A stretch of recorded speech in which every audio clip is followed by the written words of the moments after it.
If you're sat towards the back, can you come towards the front a little bit so we've kind of got a group of people all together? That would be great. Everyone's really friendly, so... Or you could stay where you are. Right, I'm going to try that again. Morning, everybody. Thanks, Malc. I'm glad you're awake, mate. Genuinely, if you could move towards the front a little bit more, then we'll all be together, which will make it a little bit easier, and I think more pleasant for people. We're all going to be friends by the end of this, so everyone can meet each other. Come on, roll up, roll up. Oh, crumbs. That's terrifying. I can see myself in front of me and up there.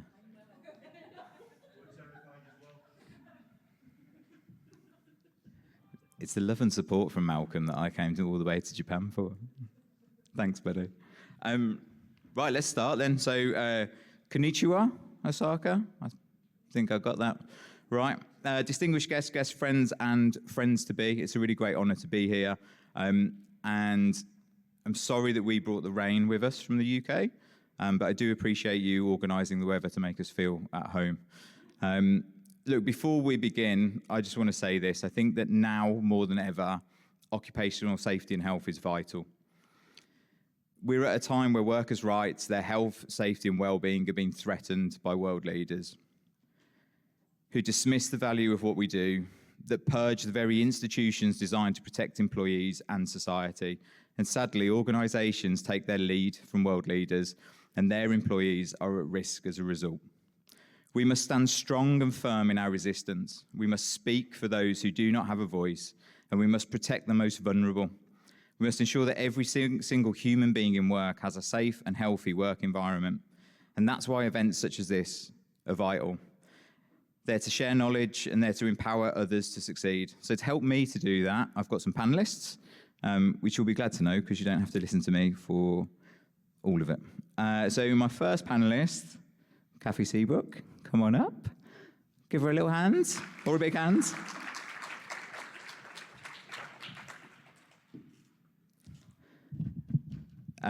So Kathy, basically, on any given day, you will find her connecting the dots with companies, making sustainable business, business as usual. She is just like an amazing influencer.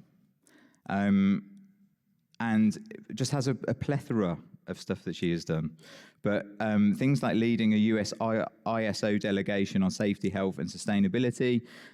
She does work with Malcolm in the, hang on, let me say this right. People sustainability, I know. I got there in the end. So thank you very much, Kathy. I'm very glad you're here.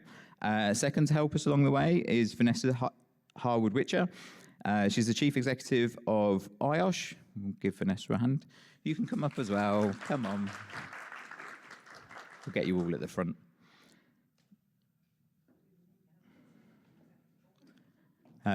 Vanessa started her career leading learning and skills initiatives in disadvantaged communities in the UK. Her expertise and motivation lie in empowering adults to thrive in their careers, a specialism that she's focused on for the last 20 years. And I've had the privilege of knowing Vanessa for the last 7 years of my life, and she's made an incredible difference to me through her leadership of IOSH, so thank you very much. Thirdly, yes, the numbers are right, Dagmara, if I can get you to come up, please.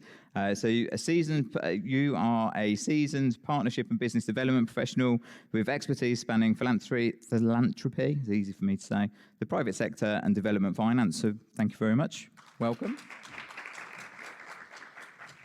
And finally, but not last, but you are last, but you know, not least, you know what I mean. Rebecca Hickman, so the CEO of ROSPA, the Royal Society for Prevention of Accidents. Again, Becky's an incredible leader. ROSPA are doing some amazing things in the safety space, and I think it's also really cool that we get different bodies from the UK up to share their experience, knowledge, and all of that good stuff. So that's what we're going to do. Thank you. I think now I hand over to you, Kathy, and I can sit down.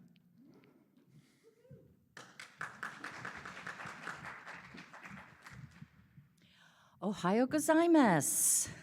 Welcome. I'm very excited to be here. We have a very short period of time to tell you everything I could possibly tell you about connecting the dots. As Stuart has indicated, that's kind of what I'm known for. So that's what we're going to do today, quickly. So what I want to do today is to really share with you how we can actually start to change the conversation, change the math, and really influence decision-making within companies, because at the end of the day, it's going to be companies that are going to create, can I have a little bit more light on, please? That are going to create the change that we need in the world today. And right now, if you're looking at that change and value actually being created for all stakeholders, which includes communities, workers, which includes the environment, if you will, which includes governments and policymakers, et cetera, all of the stakeholders. What's right in the middle there is capitalism. Right? It's the financial reward systems that are in place today, and that's the math we want to talk about changing. So for us, we really need to be focusing, I say us, health and safety environmental professionals and sustainability professionals, really thinking about business partnerships, thinking about how do we actually influence that, and how do we help our companies be more resilient, sustainable, with that context of corporate responsibility and human capital, which I'll talk about in just a second, all for us to understand how we then can elevate health, safety, and the well-being of people at work. And that's why we're here today. So I think everybody in this room would probably agree that people or workers, they are at the core of every thriving business, and their ability to actually contribute to the business is influenced by their own health, their safety, and their well-being. So with that context in mind, we want to talk about accounting for value and this idea that value creation is what all companies are looking for, right? Their return on their investment. Otherwise, we don't even exist in terms of our companies. At the end of the day, we want to think about their health, safety, and well-being of workers and how that's associated with human capital. So let's talk about what the heck human capital is. Most of the people in this room will go, ugh, I do not like the words human capital. It sounds very inhuman, right? That's how I felt in the very beginning. But I'm here to tell you that part of what we have to do in order to do our work is to really speak the language of business. So when we think of capitals in the financial system, it's financial capital typically, which is return on investments that the investment community determines whether or not to own stocks and things in a particular company. So if we think about the construct of capitals, that is wealth, right? Wealth for a company. And what do humans, in our case workers, in our organizations, what value do they bring to the company? And not the value of their life, but the value of their contribution that they actually bring. So their knowledge, their skills, their abilities actually creating innovation, right? Efficiencies within companies, and also the productivity to actually deliver on those services and create and manufacture the products. So if you think about an automation or a production line, in that production line, if you are thinking about workers, what do you think about how they would show up on a company's balance sheet or their profit and loss statement?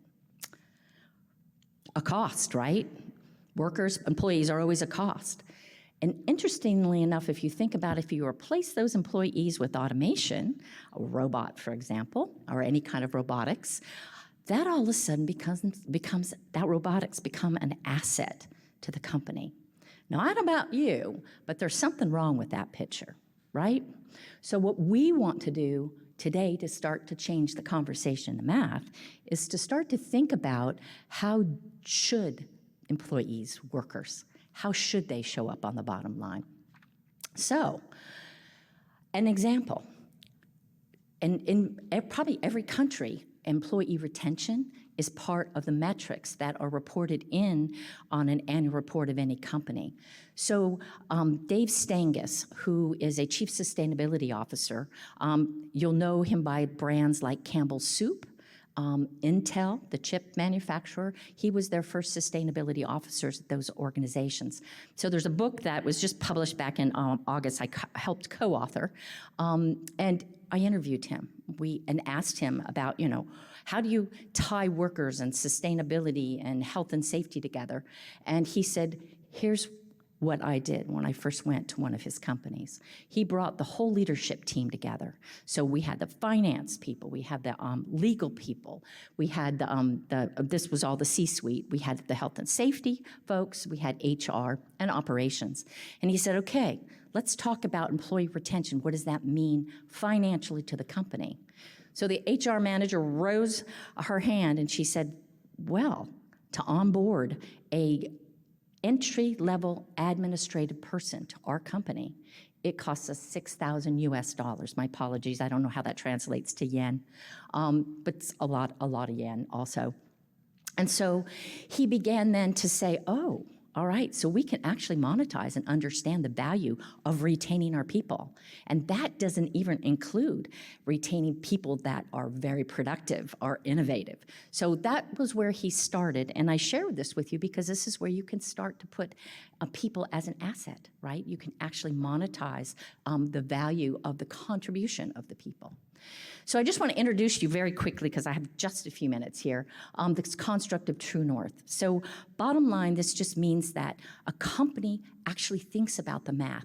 They start thinking about the contributions of their people and the natural environment. So if you need water, for example, in your manufacturing process, you can't manufacture unless you have that water. So that is something that is taken into account on the balance sheet and in decision-making in particular for a company. So True North, it's where the impact and dependency on people and their health, safety, and well-being are valued and reflected in all the decision-making, or most decision-making, and that is a measure of true corporate performance. So I leave you with this concept of True North, and I don't have time to talk about sustainability, but I want to just put this slide up because the thing for me and for us in this room that is so important is all of these are pillars of ESG and a greater construct of sustainability, but everywhere health and safety of workers are right in the middle. They're foundational to sustainability. The social side is IOSH, right? The social responsibility. And we kind of broader picture, the people side of sustainability. So we in this room do not need to be saying we need a seat at the table, because we are the table. We are part of sustainability. We are part of a business. We are foundational. So if you don't remember anything else today, remember that, because it's really important that we are not separated. It's not health and safety or sustainability. We are integral. We are integrated into the business. We just need to start articulating that in that way. So, because we are the table. So, future is really transforming finance. And this isn't Kathy Seabrook talking. This is the accountants, the finance people around the world are coming together to really understand the value of people, understand the value of the environment and natural resources to a company, and actually incorporating that into a profit and loss statement, into a balance sheet for their companies. And it's accounting for sustainability, which is UK, but it's actually has gone global. Alrighty, so this to me brings it all home. So this is known as an impact pathway. You don't really need to understand all of that, but I'm an advisor to the Capitals Coalition, and they have quite educated me on the value and how do you start to think about, I guess, changing the conversation and changing the math. So all of us have done some ergonomics. Has anyone done any work in ergonomics in this room? Anyone? I have a feeling pretty much most everybody that's done anything in health and safety has touched on ergonomics. So the whole idea here is, all right, you want to, in this example, you want your company's investing in ergonomics. some sort of, in this case, the loading or unloading of trucks. So they're investing in machinery and equipment for that. So what does that mean? So that's like driving the impact to change health and safety, to change human capital, right? And so what comes from that? Well, you improve the equipment practices, but you also reduce potential injuries and ill health for people, right? So that's the positive, that's the actual impact and the change that you want to see.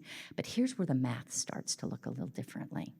So what goes up in terms of contribution and positive and potential you can monetize is that job satisfaction. And normally these are intangibles, but companies are looking at to make them tangible and actually, again, can monetize some of these. So job satisfaction, loyalty, discretionary energy, that want of an employee to go the extra, to create innovative products and services, to actually be more productive because they actually really love their job, which ties into well-being, right? And so their health and their safety and their well-being are also improved. So that's the worker, but that also helps their family, right? The people get to hold their children if they're not injured. They actually have a mental state of being with their families. And then for the company, well, your insurance premiums can go down, productivity, discretionary energy goes up, work downtime is actually, and turnover, as we talked about, retention and absenteeism is reduced, and all that can be monetized. Loading efficiencies in this loading and unloading area are actually, the efficiencies are increased and the costs are decreased, and customer satisfaction and loyalty goes up. And then the last piece, and there's more to this, but this just kind of gives you a kind of an idea, is that product damage, right? Because you might be using hand dollies or fork trucks now.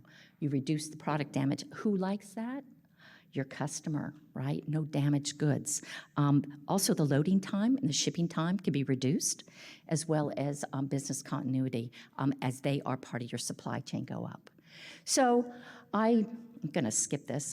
Just want to give you a perspective on sort of return on investment. So Nike and part of the National Safety Council, Lorraine is in the room, who's the chief executive officer, part of their new value of safety in a changing world, the research.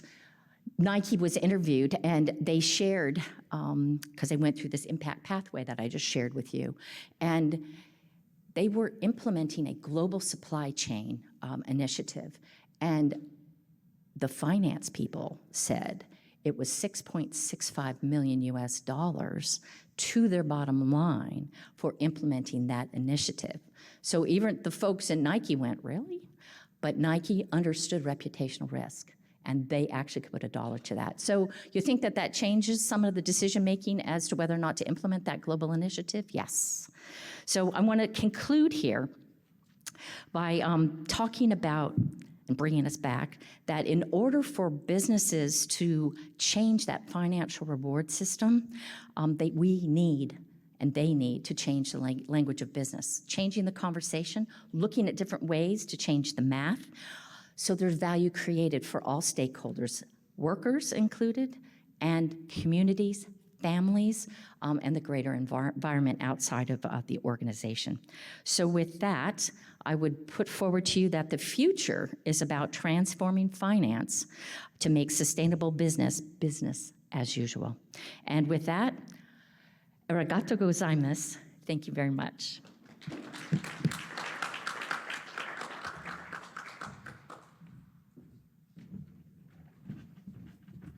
I think I was supposed to sit over there and work out what was going on timing, so my bad.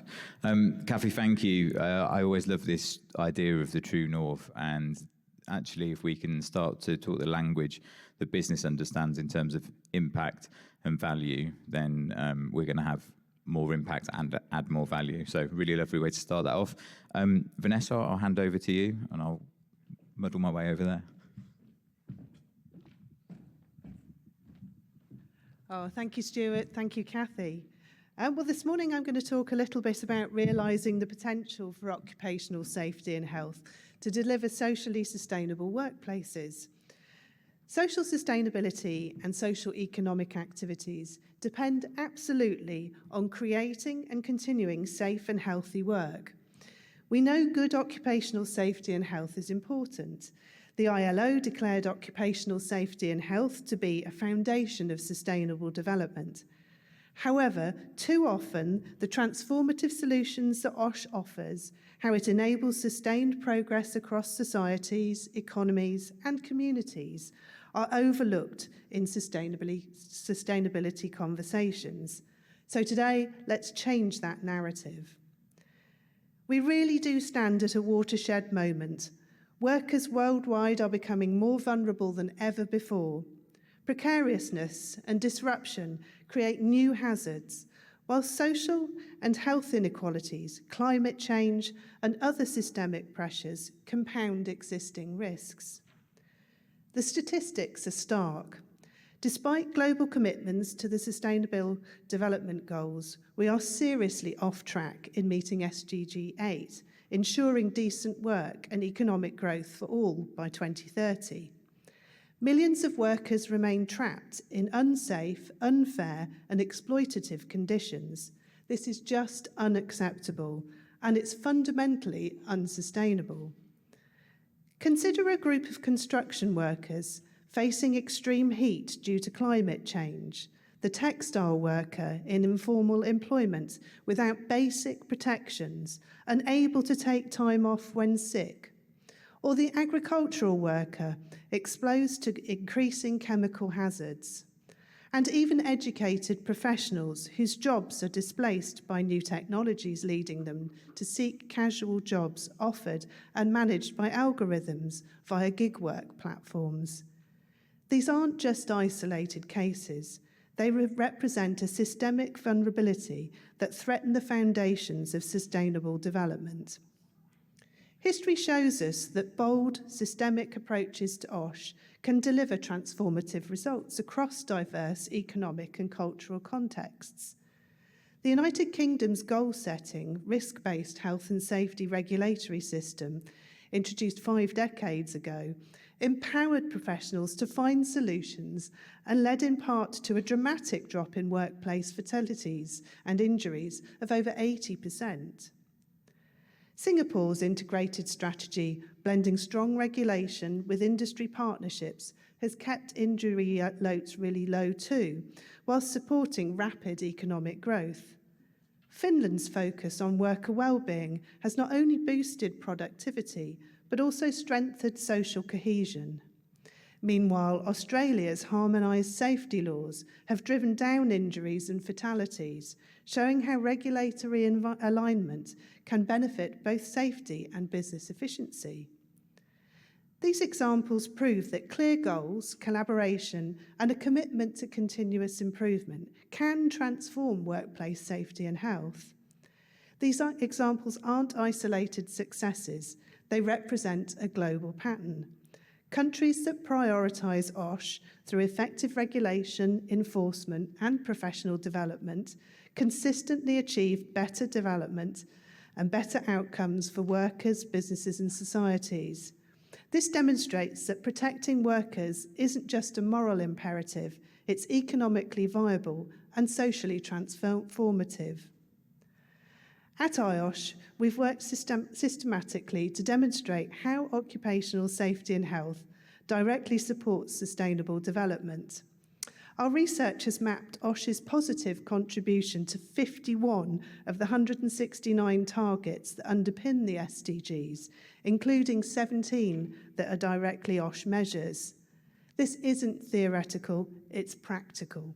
When we protect workers from harm, we simultaneously reduce healthcare costs and social burden, increase productivity and economic resilience, strengthen communities and social cohesion, and build more equitable and inclusive societies. Our IOSH members, 50,000 of them across 130 countries, see this reality daily. They understand that when people are protected at work, they're empowered to contribute fully to their communities, societies, and economies. So let me share some concrete examples of how OSH professionals are driving social sustainability. Through corporate partnerships, using tools and expertise IOSH has developed over several years, we're working with global companies across their entire value chains to evaluate and improve OSH maturity. These partnerships reduce immediate risks and create sustainable business models that prioritise worker well-being as a competitive advantage. We're helping communities of informal workers too. Through several partnership projects in Africa, we're testing innovative approaches to transition vulnerable workers from the informal to formal economies. These projects combine work by IOSH staff, specialists from partner organisations, governments, NGOs, and, most importantly, volunteers from among our professional members in Africa. In northern Ghana, we're supporting shea butter workers and farmers to access safer and more sustainable livelihoods. We're working with textile workers, fishmonger women, and quarry scavengers to create pathways to decent work. More broadly, our new Principles of Good Occupational Safety and Health, published this year, establish common characteristics that describe good, safe, healthy, and decent work. These principles provide a framework for organisations worldwide to build socially sustainable workplaces, and we're keen for as many people as possible to engage with them and help us develop them and apply them in new contexts. Forward-thinking business increasingly recognise that sustainable practice cannot exist without robust OSH foundations, and an OSH research says no project can be considered fully sustainable if it compromises worker safety. Major infrastructure projects may promise economic growth and job creation, but without prioritising worker safety and well-being through planning, construction and operation, they cannot be deemed truly sustainable. The real measure of success for each of these kinds of projects is whether it genuinely creates decent work for the thousands it employs. This connects directly to emerging sustainability reporting requirements. The Corporate Sustainability Reporting Directive in the European Union and similar frameworks globally increasingly require companies to demonstrate how they protect worker health and safety. OSH professionals are uniquely positioned to help organisations meet these obligations authentically. Climate change represents perhaps the most significant emerging challenge to worker safety and health.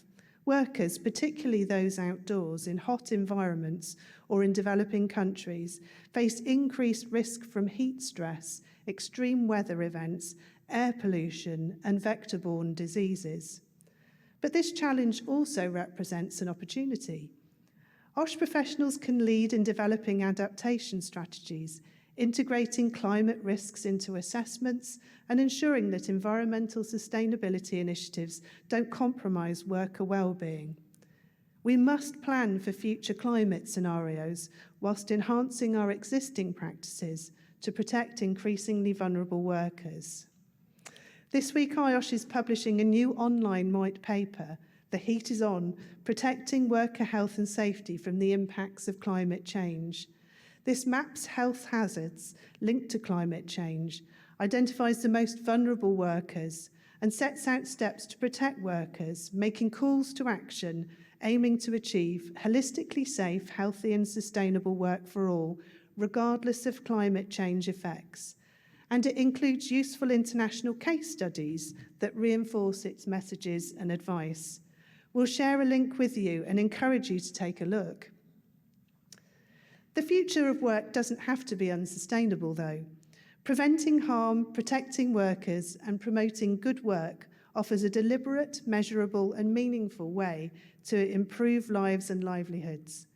But this requires bold, adaptive strategies that protect workers from both traditional hazards and emerging risks, address growing inequalities between the global north and south, strengthen enforcement mechanisms and professional capacity, and build resilient systems that can adapt to technological disruption and climate change. IOSH represents one voice for our profession, but with you and other partners, and with renewed global commitment and collaboration, we can combine our efforts for lasting impact. We need OSH professionals involved in sustainability frameworks and in ESG metrics.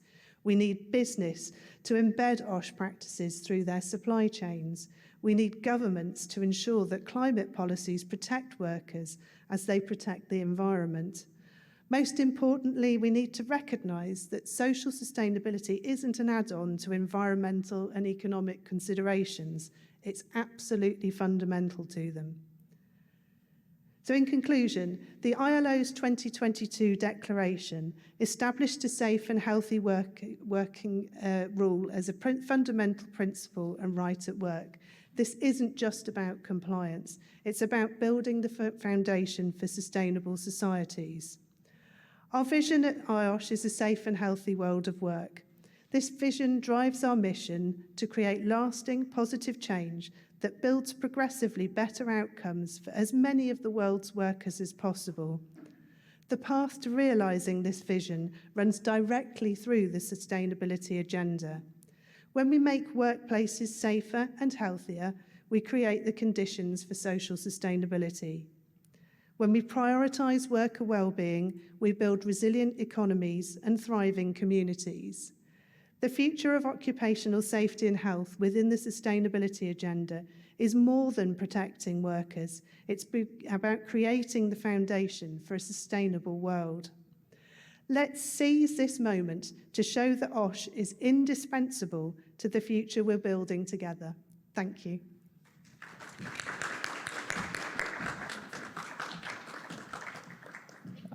I've got this working right now. Look at that. And it only took me the first one to work out where I need to be. Thank you very much, Vanessa. I really enjoyed the way that links nicely to Kathy's True North and the value piece. I think the other element within that, the work that IOSH has done in some of the developing communities around the world to make significant and lasting change to worker safety and health is incredible, and those videos are really powerful. If you've not seen them, I recommend having a look at those from the IOSH website. Right, Dagmara, you are up next. Over to you. Thank you very much.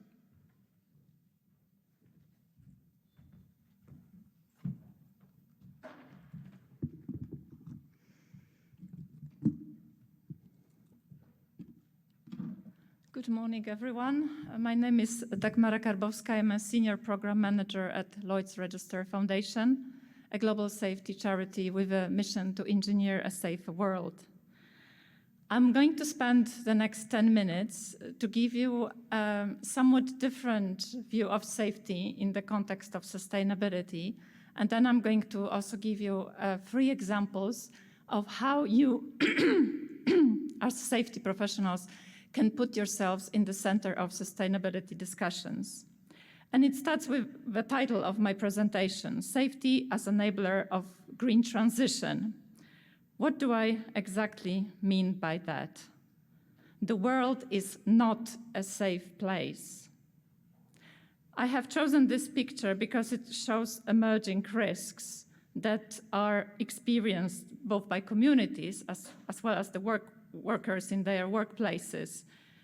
The bubble in the bottom left corner says, "Be sure to wash your hands and all will be well." Really? The world is not a safe place, and we have a process in place called green transition. There are, of course, other names used to return the world to the place of safety. And we are on a time-critical mission here. And it's important to understand that because it's a time-critical mission, it needs to be delivered safely. And we recognize that green transition involves a number of safety risks, because as Vanessa was pointing out, the world is undergoing huge change. We are trying to use new sources of energy. We're undergoing technological changes, innovation, decarbonization, digitalization, And we are also doing green transition, the process that is to put the world in the place of safety, return the world to the place of safety in the situation of climate change. Vanessa has also mentioned this. So it's those emerging risks that are facing us. But who is delivering green transition? It is the workers themselves. So the workers are facing all those risks, and they are the success of green transition depends on the workers themselves.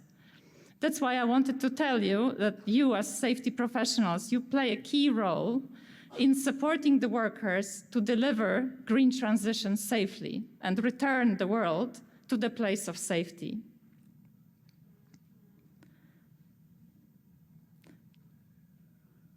The world is spending large amounts of money, investments in climate mitigation, adaptation, biodiversity financing, to return the world to the place of safety. And it is very important that as we deliver those investments, we need to look at them through the lens of safety to make sure that they are delivered safely and on time. Also, what we need to note is that if what I said is true, if safety is indeed an enabler of green transition, then surely what we are missing here is investments in people and safety as part of these packages of funding for our green transition. And here I would like to tell you about some ways how you can put yourselves in the middle of, in the center of those sustainability discussions. Number one, be part of multi-stakeholder conversations about green transitions in relation to your organization or your country. I'm responsible in the foundation for the project of establishing ocean centers in 7 emerging ocean economies. So what we are seeing is that those countries have growing ocean industries, shipping, ports, offshore wind, fishing. And if we do not apply the safety lens to their growth, then surely there's going to be risks. There's going to be loss of life. There's going to be ecological damage and loss of productivity. We don't want this to happen. So we need to act now and put safety at the heart of transition to sustainable ocean economy. The reason why we have decided to focus on oceans to start with is that oceans are one of the most hazardous places to work in. And also, ocean workers experience climate change impacts far more than any other group of workers. In addition to this, oceans play a very key planetary functions, such as producing oxygen for the planet and being the largest carbon sink. So we cannot afford unsafe operations at sea. We cannot afford unsafe work environments at sea because we are putting the functions that the oceans perform for our planet at risk. So there's a clear link to sustainability here. And that's a very difficult, challenging task, putting safety at the heart of transition to sustainable ocean economies. People continuously have this picture of, when we talk about sustainable fishing, they only talk about the health of fish. But what about the health and safety of fishers? Nobody is talking about this, right? So we are missing something here. Vanessa was also highlighting this, and Kathy. So how are we going to do this?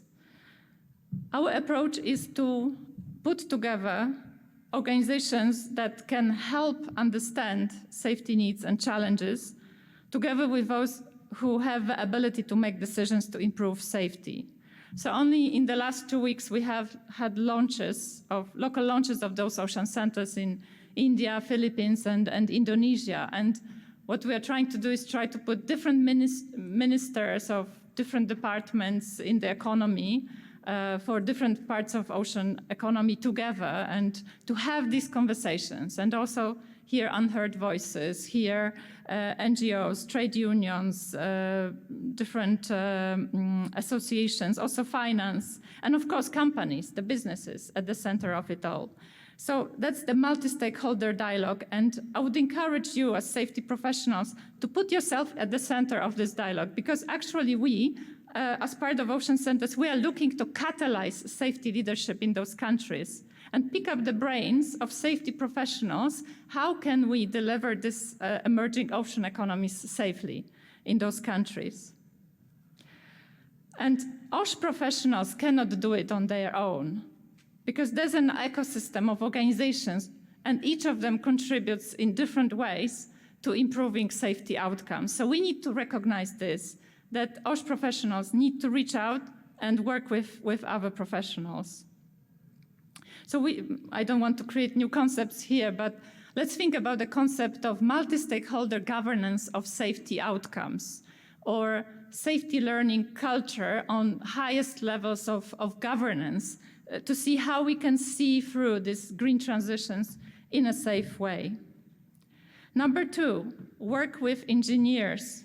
This chart comes from soon-to-be published Global Engineering Capability Review, and it shows a very clear correlation between safety outcomes and engineering capacity.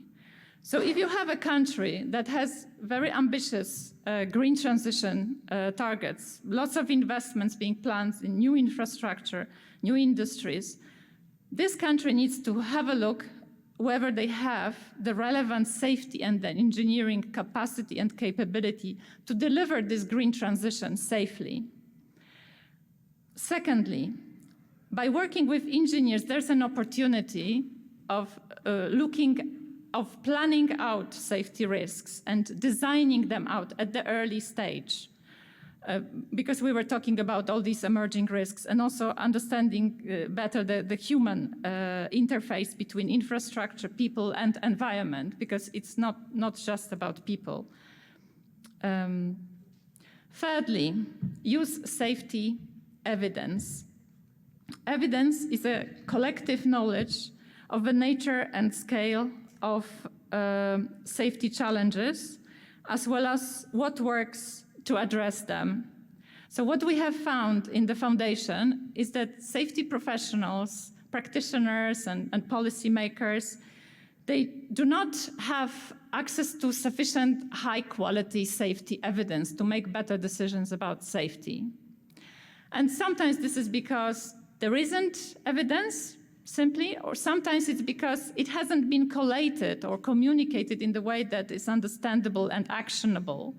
So Lloyd's Register Foundation has decided to establish this Global Safety Evidence Center. We only launched in May to collate, create, communicate, and apply safety evidence.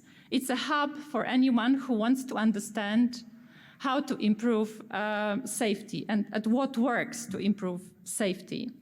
And we're looking for partners, researchers, practitioners, policymakers, anyone involved in safety, improving safety outcomes. One way how you can be involved in the work of a center is we have currently published a call for proposals, and it's open expressions of interest until September, where we are looking for proposals to fund new safety evidence in the area of safer work and safety science. So safety evidence is very important for green transition. Let me explain why. Because the pace of change is so fast that we need to accelerate our safety learning through better safety evidence and sharing of evidence in what works in different contexts, because the pace of change is so fast. And we need to make sure that we are making the most of the evidence that already exists and avoid duplication of research and focus really on top priorities. And I mentioned in the very beginning that in addition to all the complexities that the workers have to address in delivering green transition on the ground, they are also facing climate change impacts. So today, we are launching a report, The Impact of Climate Change on Safety at Work. And this is a result of analysis of over 1 million of published documents about that. From this review, we get a picture of what is the impact of climate change on safety at work in 7 sectors. You have a list here in front of you. And also the report is showing what are the evidence gaps, what are the opportunities to improve safety evidence in this area. And for you as safety professionals, this can give great information about key risks and impacts in different types of occupations and different geographies. So, in conclusion, safety is an enabler of green transition. Safety professionals, you in the room and those whom you support, play a key role in supporting workforce involved in green transition and keeping green transition on track, because you can also influence others who are making decisions about safety. And to play this key role, it's important that you put yourselves in the center of this multi-stakeholder dialogue and don't marginalize yourself, because as I tried to demonstrate, and hopefully successfully, that safety is an enabler of green transition, and we need safety to deliver green transition on time. It's a time-critical mission. You need to work closer with engineers, because that gives opportunity to address risks earlier, and also it's important to focus on building safety capability in safety and engineering.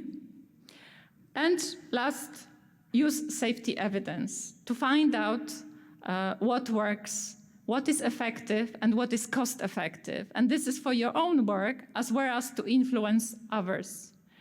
So let's act as if safe delivery of green transition depends on you, because it does. Thank you.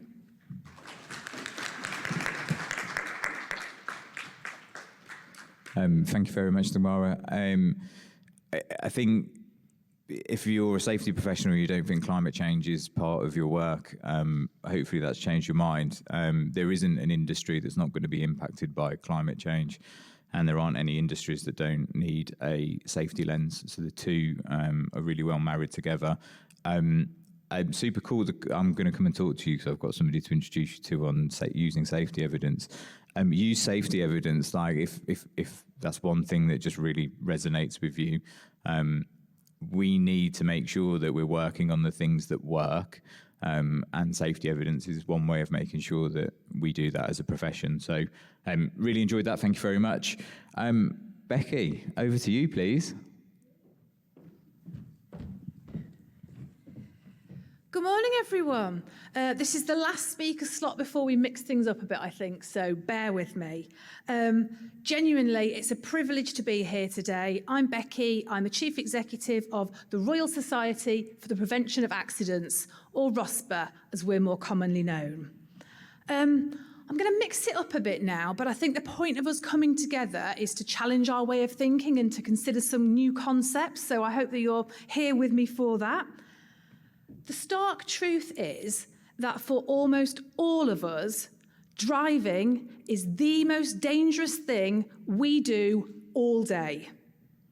In fact, road traffic accidents are the leading cause of death to the working age population, but the risks of driving to, from, and specifically for work are still very often overlooked in core OSH programs.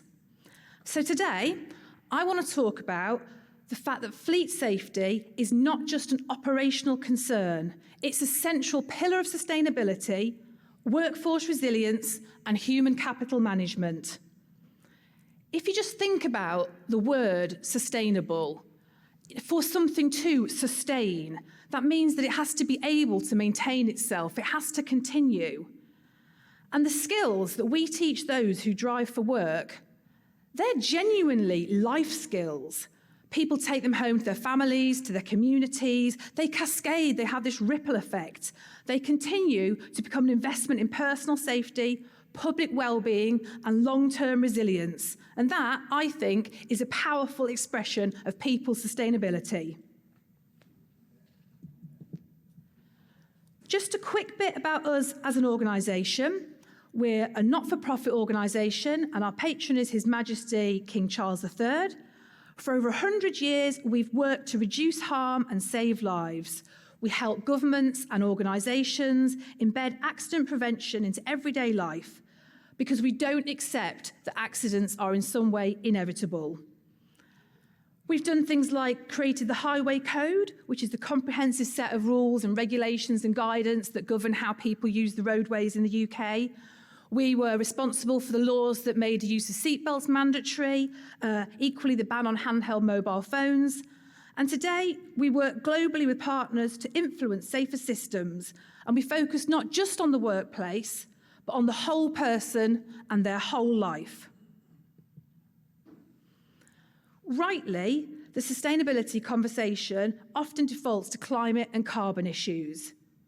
But people's sustainability, their health, their skills, their well-being is a vital part of this. You know, we all know that today's workforce is ageing. The UN are predicting that by 2050, more than 50% of the population will be aged 60 plus. That's pretty staggering. We also know the workforce are increasingly stressed, suffering from physical and mental health challenges. And yet at the same time, we face productivity pressures, skills shortages, and increasingly economic losses due to accidents and ill health. Sustainable Development Goal 3, about good health and well-being, and Goal 8, about decent work and economic growth, remind us that a healthy, supported workforce is the engine of sustainable development. And this has to include road risk, because driving for work and driving to and from is, after all, for most of us, the most hazardous part of our days. So it's not just a transport issue, it's a core human capital and sustainability issue. Let's have a look at some of the numbers. 68 million people die globally every year. The majority of these from illnesses that we've long struggled to control. But I think what's often missed is that preventable accidents are now the 6th leading cause of death worldwide, with over 3.1 million lives lost every year. That means that 1 in 20 of every death globally is the result of a preventable accident. Each year, 315,000 people die in workplace accidents. That is the equivalent to a packed football stadium of workers vanishing from the workforce every single month. But as we'll see, many more workers die in accidents to and from their work than during their working day. It's worth mentioning as well that the rates are not consistent globally. A worker in Africa is 4 more times likely to die at work as a worker in Europe. And in many parts of the world, these accident rates are growing. So, we have over 3 million accidental deaths a year globally. 315,000 of these are workplace accidents. But, as you'll see here, within that same age group, as in within the working age population, 1.5 million more people die due to accidents outside of the work than in the workplace. That is 5 times more lost talent, lost expertise, lost lives due to preventable accidents that happen beyond traditional core safety programs. Or to put it another way, 80% of accidental deaths to workers happen outside the workplace.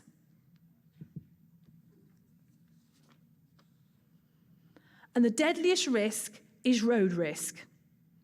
So every year, 1.2 million deaths happen on our roads, which is 38% of all accidental deaths.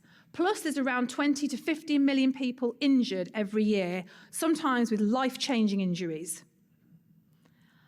And of those 1.2 million deaths, many are for people who are actually driving for work. For example, in the UK, 1/3 of all road fatalities involve somebody who's driving for work. So the fleet you manage or the journeys your employees make is very likely the biggest risk your organisation faces. And to return to sustainability, teaching safe driving is not just an intervention, it's an investment in a lifelong skill that's taken into people's homes, their families, their communities. That personal development gives a sense of purpose and fulfilment. It gives people the tools to thrive, both on and off the job. Let's look a bit now at who's most at risk. The data's really clear. It's working age adults, predominantly males. In fact, road crashes are the leading cause of death for people aged 5 to 29 years. Road deaths are higher in low and mid-income countries, but even in high-income nations, people on lower socioeconomic backgrounds are more likely to be affected. And within your organisation, it's your field-based staff and your mobile workers who are most at risk. The evidence gives us 5 major risks that contribute most to road trauma. Speed. So a small increase in speed creates a dramatic rise in fatality risk. Impairment. Alcohol, drugs and fatigue multiply danger. Protection. Helmets, seatbelts, child restraints save lives. Distractions. Mobile phone use is a growing killer. And vehicle safety. As with anything, good design and maintenance provide protection. But it's not just about mechanics, it's about culture. It's about whether safety is embedded in your training, your systems, your values.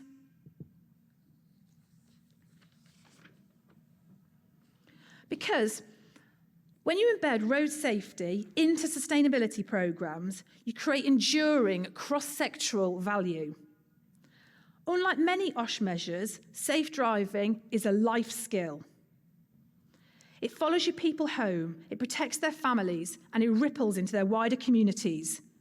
Empowerment leads to safer roads, stronger teams, and a more resilient, sustainable workforce. This is people sustainability in action.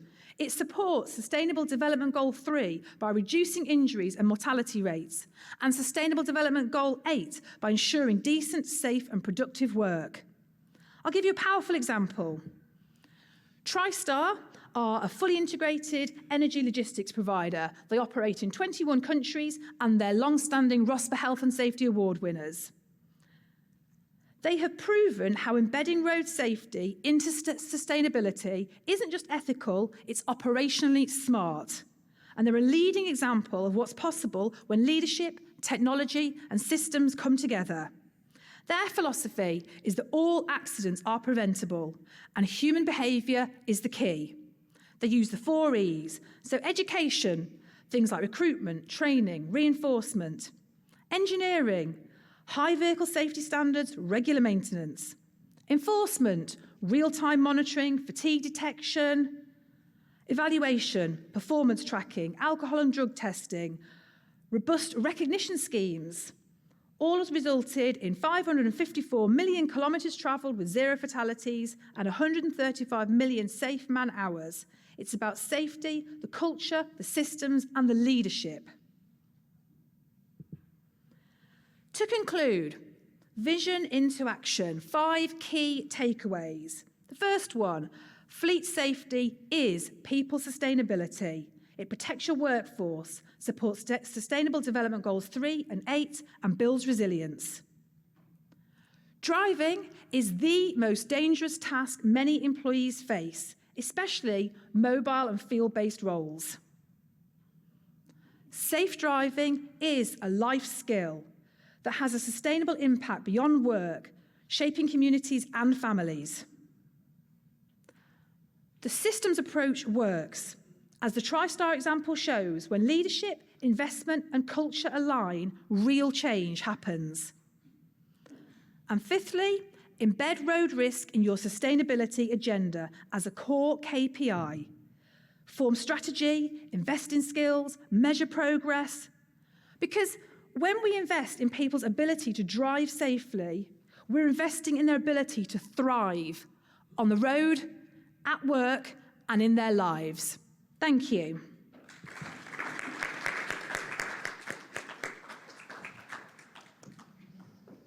I was just trying to work out in my head just quite how far 545 million kilometres actually is. Like, what an impressive figure. Like, sometimes you come to these things and you hear people on stage and you think, how can I take this away and make an impact?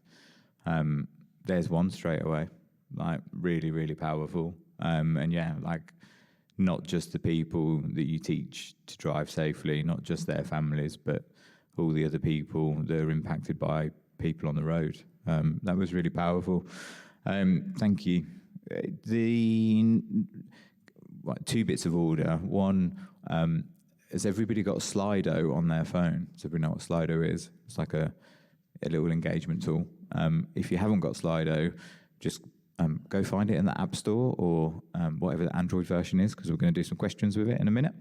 And Kelly, can you wave your hand?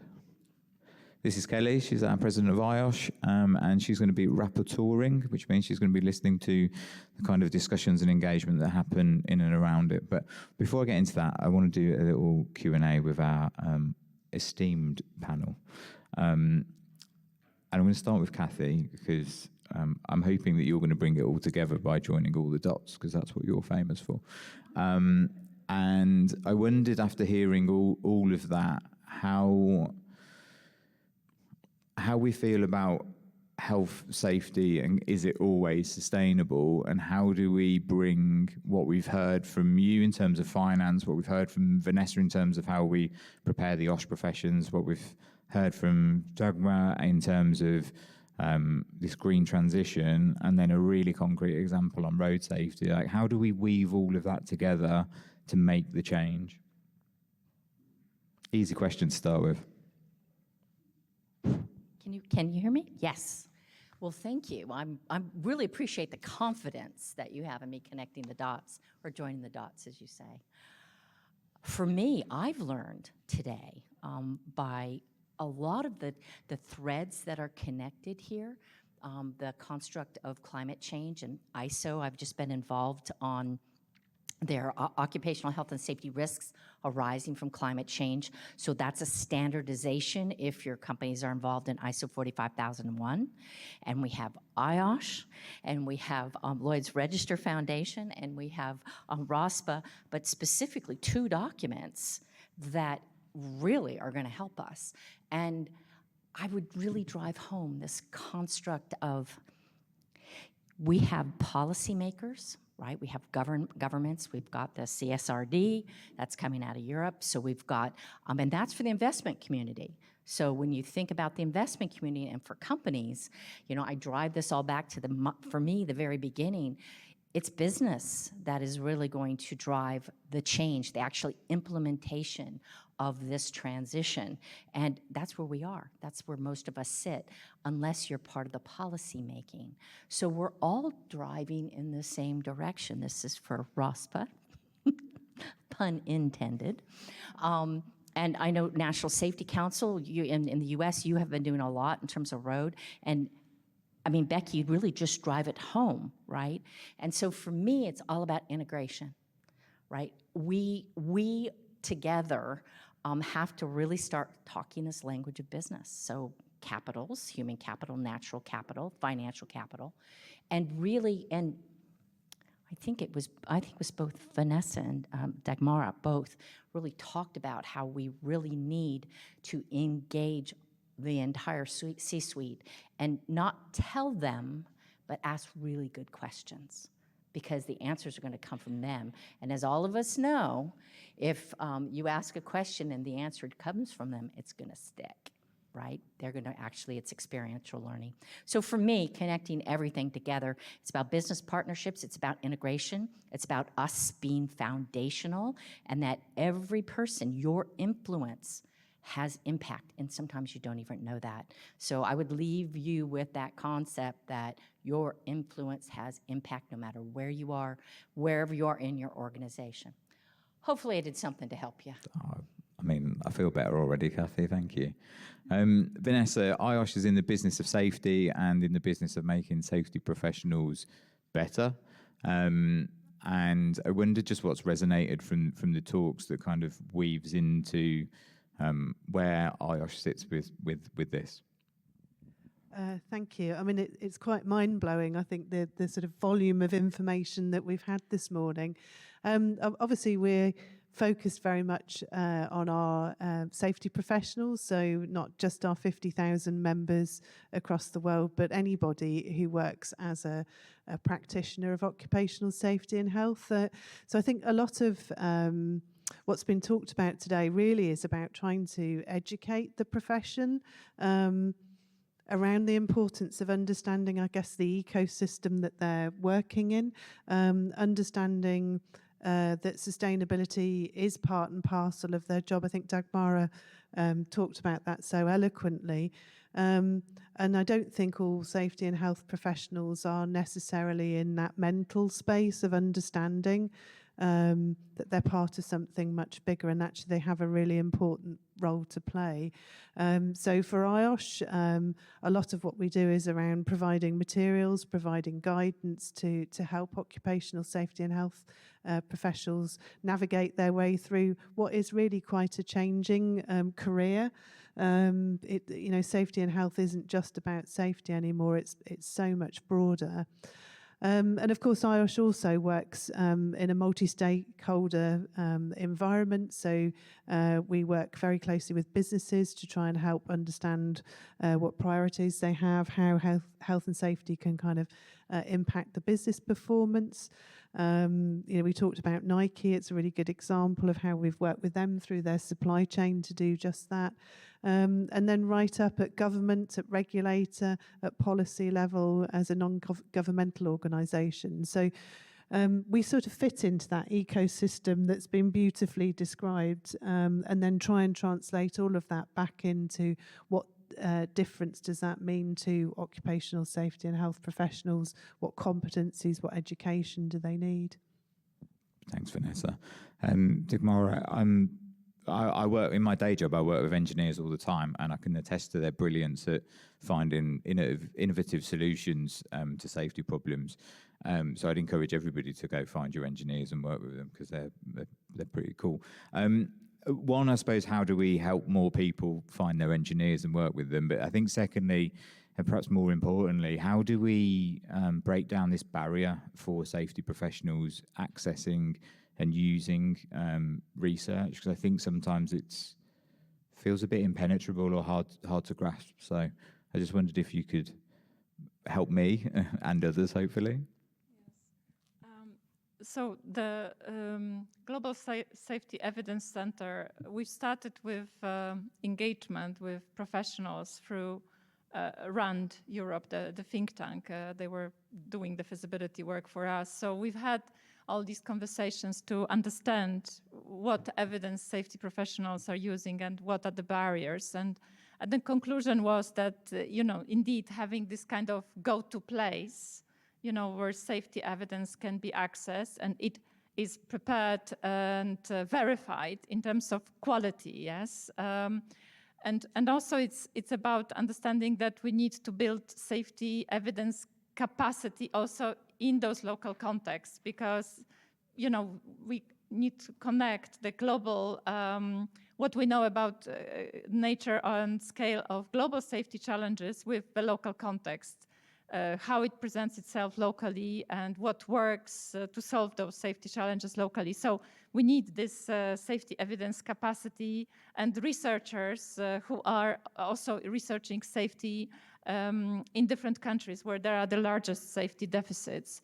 And if we do this, then we also need to make sure that we connect those safety practitioners with a safety evidence research community so that they it's like a supply and demand, they answer the relevant questions. And then this uses the methodologies that we are trying to set up to build something bigger. And of course, this Global Center for Safety Evidence can grow and it can become a really reliable resource for all of us. depending on if everyone really buys into this and starts contributing. So it starts with a conversation with us. So please reach out, and that's why we have set up this funding call, because the report that I have mentioned, the one about safety impacts on safety of workers of climate change, there's going to be another one about emerging technologies and safety of workers. So there's a number of reports that we already have and will have that identify those evidence gaps. So we have already done this work for some aspects of the safety challenges. We now need to go deeper, and you need to also tell us where you see the safety gaps and challenges. So, and together it's almost like a matrix, to be seen as a matrix. We start to populate where we need safety evidence, where are the gaps, where are the challenges, where are the priorities we need to focus on, and it's a work in progress. But yeah, it should support our safety learning, because evidence is learning effectively. Thank you. Thank you so much. Yeah, I'm definitely going to be reaching out to you. I've just been told I was a little bit wrong. You don't actually need to download the Slido app. So you can also go to slido.com. And then there is a code, which is GISHW1, and that gets you into the polls. We're going to ask 4 questions. Kelly's going to put the first one up shortly, or it might be up already.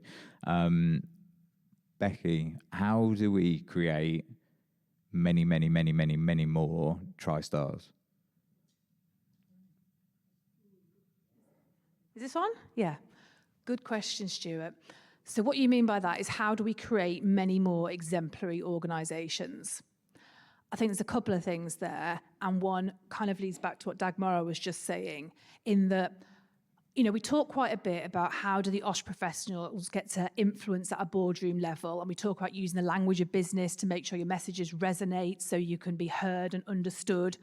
But I would say that almost hand in glove with that is the importance of evidence and data to support your messaging. When you petition your board for their interest in any safety programme you want to run, you are, whether you like it or not, in competition across the rest of the organisation for your share of resource. You have to have solid numbers to make a credible case as to why what you're talking about matters. It's exactly the same when, as ROSPA's chief executive, I'm lobbying the government for change. I have to give them evidence and reasons why they would care more about what I'm asking for than about the myriad of other organisations also knocking on their door. I would encourage people to make sure you have that evidence, make sure you're able to make that robust case. And one really good way to do that is to lean into not-for-profit organisations. As Dagmara said, the work the Lloyd's Registry Foundation do is fantastic. ROSPA are doing some work with them using world risk poll data, looking at accident inequalities. But by definition, charities and not-for-profit organisations have to be impact-led. We are here to drive a change. And the only way you can drive a change is to measure the starting point and measure the end point. So you'll find there are lots of little not-for-profit organisations in lots of sectorals that you might be interested in working in, and perhaps because they don't speak to you directly as organisations, you might not think they're part of the solution, but I would encourage you to look at the work they do and look at the data they have, because there's some real rich pickings in there. The way that TriStar do it is they are, and I've met quite a few of the team. I know the chief executive, but I know the drivers as well. And this is a huge, multinational organisation. They are special in that the guy who heads up that organisation is a safety guy. There is nothing tangential or add-on or ancillary about safety for anything in that organisation. It is the absolute archetypal, built safety first organisation. They are solid in that respect. They live that culture, they live those values. They've never stopped innovating, they've never stopped measuring, they've never stopped driving change. And to me, a beautiful thing about it is that the way this has to work is there has to be space for us to hold up the exemplars and use them as examples that other organisations can look to and can learn from. As I say, they're ROSPA award winners. They have spoken on various of our member programmes and what have you, because what they want to do is they want to show to other people, this is what we do, this is how it works, come on board. We're not all created equal. There are so many organisations who cannot send an OSH professional to an event like this in this country today. We are privileged to be here, and part of that responsibility is the messages that we harvest and how we take them home and how we cascade them through the wider safety community, and that's how you get more organisations like TriStar, I think. Wow. So just wow. Like, awesome. Like, one of the values of the organisation that I work for is passion, and periodically I am looking for ways in which to encourage my team to identify people who display the right amount of passion. And exemplar, Becky, that was incredible. Thank you so much. I'm looking at people, so I'm not entirely sure on timings. I don't know if I've overrun or not, so I don't know if someone's going to tell me off. We've got like this esteemed panel here. This might not be part of the process, but I'm freestyling, so that's what you get for putting me in the chair. Does anybody have a question for any of our panelists? There are like microphones and stands if you want to come and stand at a microphone and ask a question. They're all lovely people and aren't intimidating, so like. Second question's up. Also, we're going to do the questions on Slido. Please answer them because we pull all the data together to bring a pack to at the end of this for all of the things that we've kind of spoken about and how people have reacted to these elements. So as they come up, keep answering them. I don't know how this translation's doing my dodgy accent, Eve. That's going to be fun. What's the code again? Oh, good question. Wish I was more.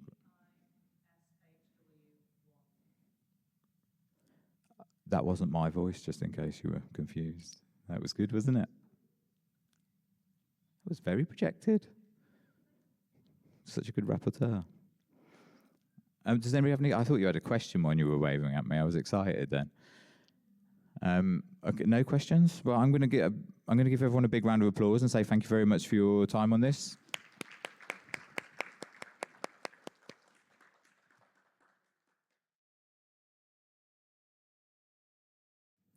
Okay, thank you very much and good afternoon. I am Francesco Santi. I am the new one that is supposed to introduce the next speaking session.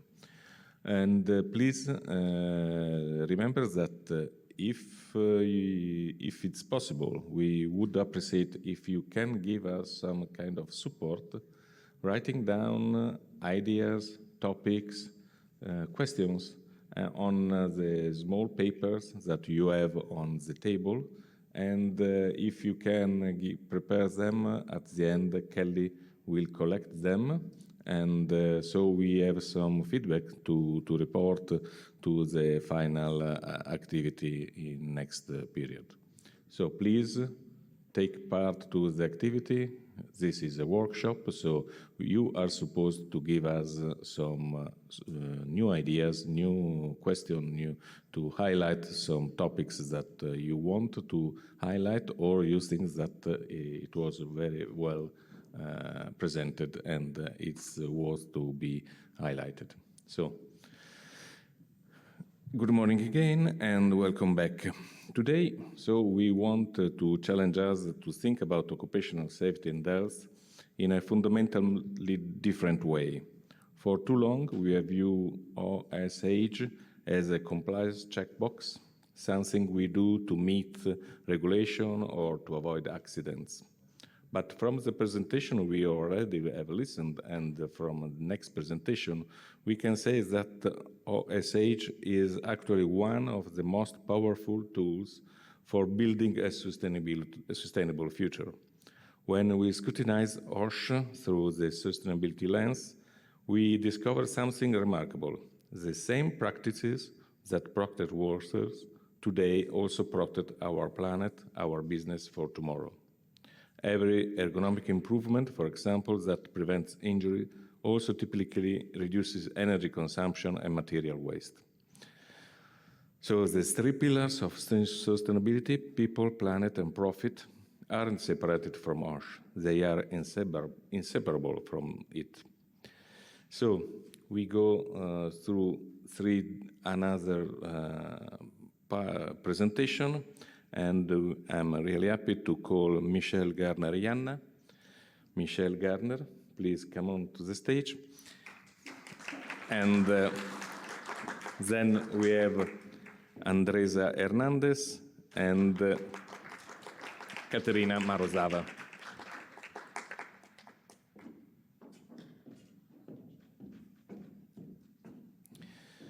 Michelle Garner-Yanna is accomplished business executive with more than 30 years of experience leading health, safety, environmental, manufacturing, and maintenance function. She is Chief of Experience Officer and co-founder of What Works Institute, a collaborative learning and research hub focused on improving health, safety, and environmental outcomes through strategic research, practical tools, and peer engagement. Michelle, the floor is yours.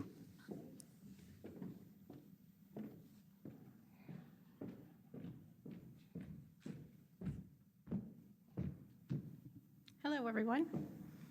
It's an honor to be here today and to be talking with you about occupational safety and health and ESG. I think the last panel was fantastic, so they set the bar very high. There were so many good takeaways out of each of the discussions. I'm going to be talking a little bit about, again, how we make connections between OSH and ESG in general.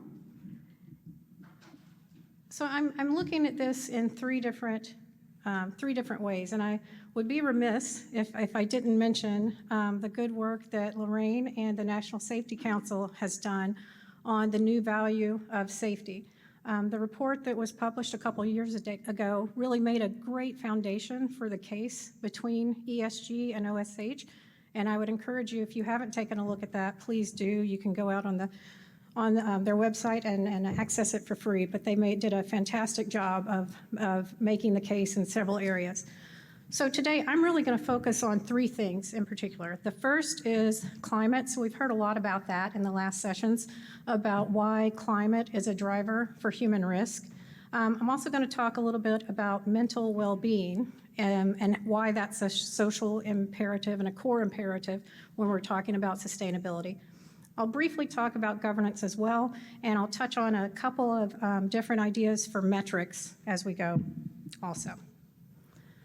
So again, I know I'm preaching to the choir. I don't have to explain to this group of professionals why climate change is a risk for human safety. I think it's been well established. We know that there have been so many extreme weather events, especially in the last few years. Globally, about 40 million people have been displaced, and there have been over 8,000 deaths related to climate change. We know that we're still experiencing the hottest years on record, and that's expected to continue. So when we think about our employees who are working in any industry outdoors, but particularly in construction and agriculture, they're at the highest risk, and it's something that we're continuing to see the impact from. Additionally, there's some risk associated with illnesses related to air pollution due to climate change. And I know this is a staggering number, but about $8.1 trillion in 2019, that was the global cost related to air pollution. So that's enormous. And as organizations are looking at that cost, it's something that has to be kept in mind and also considered how it's impacting our own employees as well. There's an additional impact to the supply chain. So I have one storm mentioned on the slide, but these types of disruptions occur all over the world, where we have various climate-related events that shut down production or stop the supply of goods and services.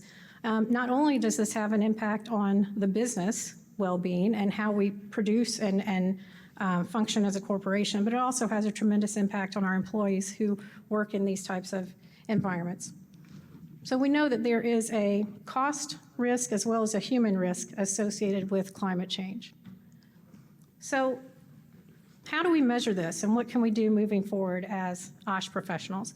Well, in general, what gets measured gets done, right? So I have listed several here, several metrics that can be considered that are related to climate change. I won't go through each one individually, but just to touch on a couple. I think it's very important when we're thinking about climate change to not just talking about the lagging aspect and what the damages are that are already completed, but to really think about what is the work we can do to prevent that from happening in the future. So for example, if we're talking about heat waves, a lagging impact might be heat-related incidents. How many cases of employee heat stress is your organization seeing? You really need to balance that with the leading impact, with the leading metric, such as the number of modified shifts. So if you know it's going to be exceptionally hot on certain days, are you moving the heavy work to the cooler times of the day, like the morning and the evening? Are you shortening shifts? Are you moving shifts away from days that are going to be very hot, for example? And I think it's important to have both the leading and the lagging indicators so that you know you can measure the improvements that you're doing, but also see if they're having an impact on the outcomes, which are the lagging indicators. So another example here is disease migration, for example. So a leading indicator may be the outbreak plan, response plan simulations. So we're in a day and age where we're lucky to have AI and some technological tools that can help us to simulate various scenarios without having to put humans through the actual hazardous situations. So training and having simulations, for example, might be a leading indicator, whereas a lagging indicator would be the exposure tracking in general. So again, just thinking about what are the things that you can change and that you need to change within your organization.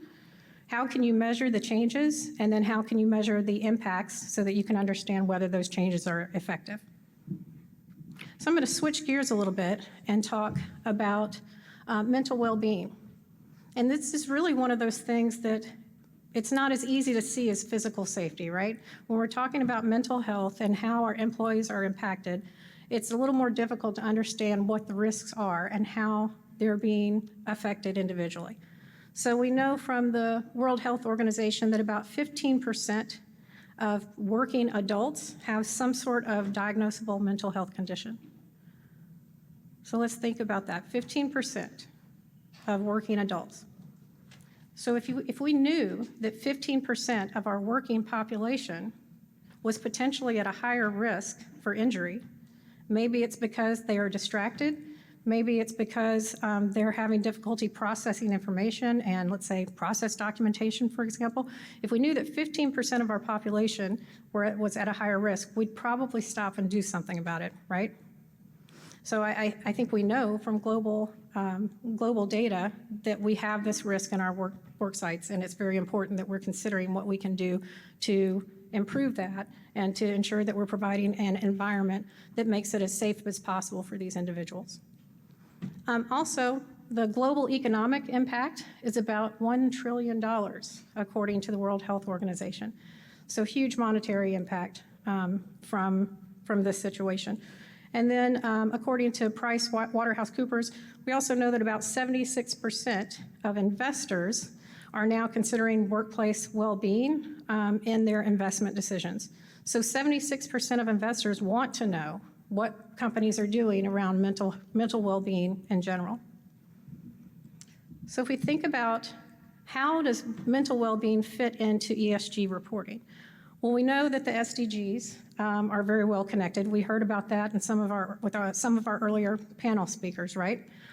In addition to that, we have connections through the GRI, through ISO 45003, and through the ESRS Social 1. So we're seeing more and more connections of ESG reporting with mental well-being.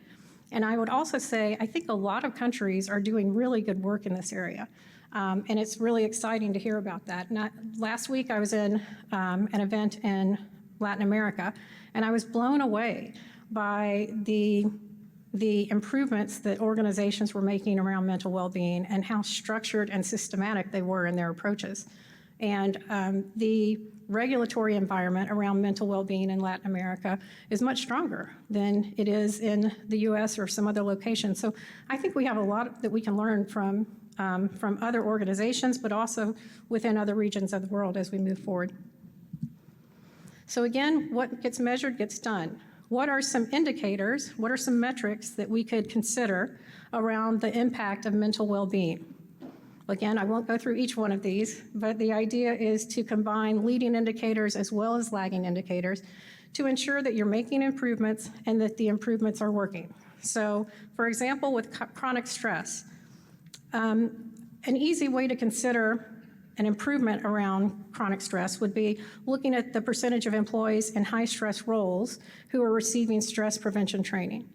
So the number of employees in high-stress roles, if that's something you haven't thought about yet or haven't considered, this is actually something that was part of the regulation within Latin America. It's really understanding what are those roles that are considered high stress, which roles require a lot of overtime, which ones require a lot of burden, mental burden and stress, which ones are at the highest rate for burnout, for example. It's identifying which of those roles in your organization are at the highest risk for stress.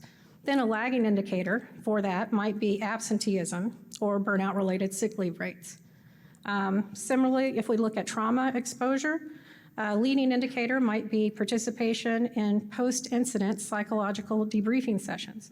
So when you have these high-consequence events, are you having debriefing sessions, not just to talk about what happened and what could have prevented the incident, but to also include information on the psychological impact, so that employees can understand that, yes, this is something that may affect them. It may affect them a week from now, but it's something that you're talking about. A lagging indicator related to trauma might be post-incident mental health claims related to PTSD diagnosis.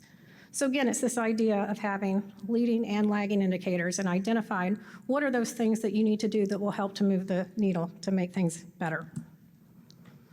So I'll talk very briefly about governance. But when we think about governance with OSH, you know, I was thinking as I was listening to the panel earlier, I think as safety professionals, sustainability might not be the first thing on your mind, right? If I'm a safety engineer at a plant or at a location, I'm worried about the physical risks. I'm likely getting the most attention when there are incidents.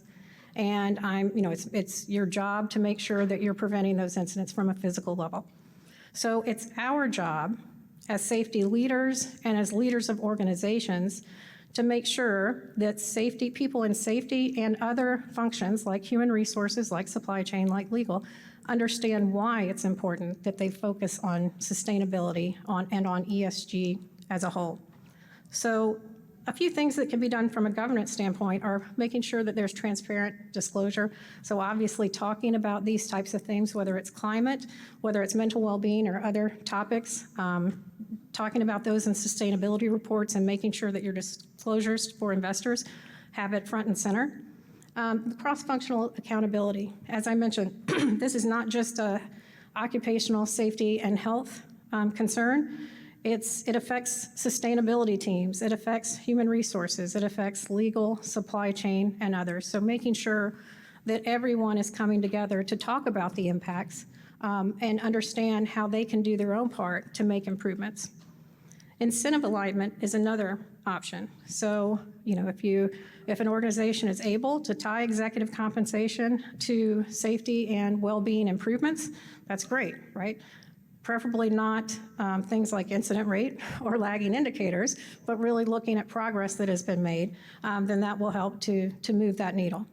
And then finally, board oversight. So ensuring that there are risk committees within the board of directors that focus on things like climate change and the human health element of that, as well as mental health and the impacts on workers.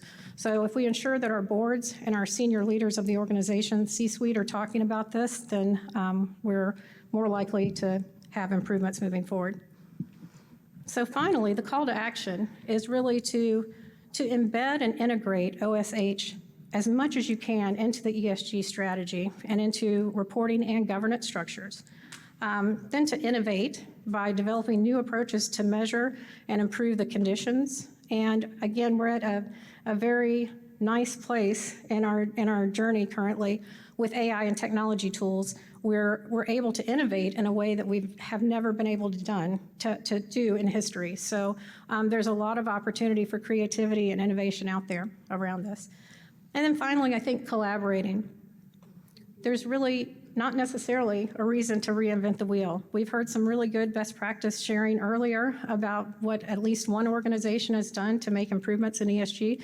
I think the more we can learn from one another, the more we can hear about best practices and what's worked in one organization, we should steal shamelessly, right? We should not be afraid to take what works from one organization and apply it to our own. So I think that collaboration is very important. And I think that at this conference, it's a great opportunity to do that. And I'm excited for more of that to come. Thank you.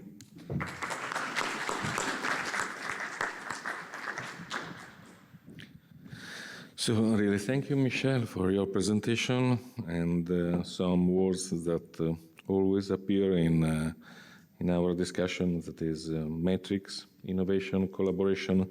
And I think that it is interesting to think that is not a future approach. We need this is a present approach. We need experience and we need people and companies and government to work on this. So it's easy for me now to call another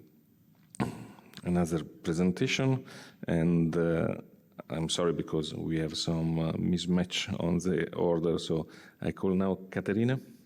Caterina Marozava is an ESG and EHS advisor with special focus on governance, complex project, including international one. She's member of IAS and she is responsible for the IAS MAG editorial board. Worked as a manager in Deloitte Consulting, and before she held the position of ESG and EHS responsible in Rufino Group. So thank you, Caterina. The floor is yours. Thank you, and hello, everybody. It's a very big pleasure for me and a big honor to be here. It's my first international conference, and it's my first international conference during EXPO. As we have seen that health and safety is the first time part of this conversation, so it's a great honor to be here today. What am I going to talk about? We have already started discussing how OSH and ESG are connected, and I would like to focus a little bit further on the topic that has been previously discussed, the metrics, and how do we integrate OSH into sustainability reporting. In my work career, I had luck twice. The most important events of my work experience are having the first serious work already at once working with illuminated leaders, managers and directors. I have realized only later that this big honor that I had at once, coming to work for the first time and seeing at once how the company could focus on governance, on management systems, on robust reporting, and make it just the baseline, not the objective after many years of work, has helped me to understand how to integrate processes in a very effective manner. The second aspect that helped me work was making part of networks. One of them, and perhaps the most important one, is IAS. It's an Italian association of health and safety and environment, where we share this knowledge, where the people and managers and directors of the companies who have best practices stop reinventing the wheel and just share the knowledge, discuss the best solutions that we found, discuss the common problems, and thus help to work in a quicker manner and in a simpler manner on these topics. So this said, I would like to highlight that our role as OSH specialists is to see a broader picture where our piece of puzzle stands inside of the company. We're not working only on OSH. OSH is making part of a bigger picture that now we often very call sustainability, that again makes part of a broader picture, which is the strategy of the company.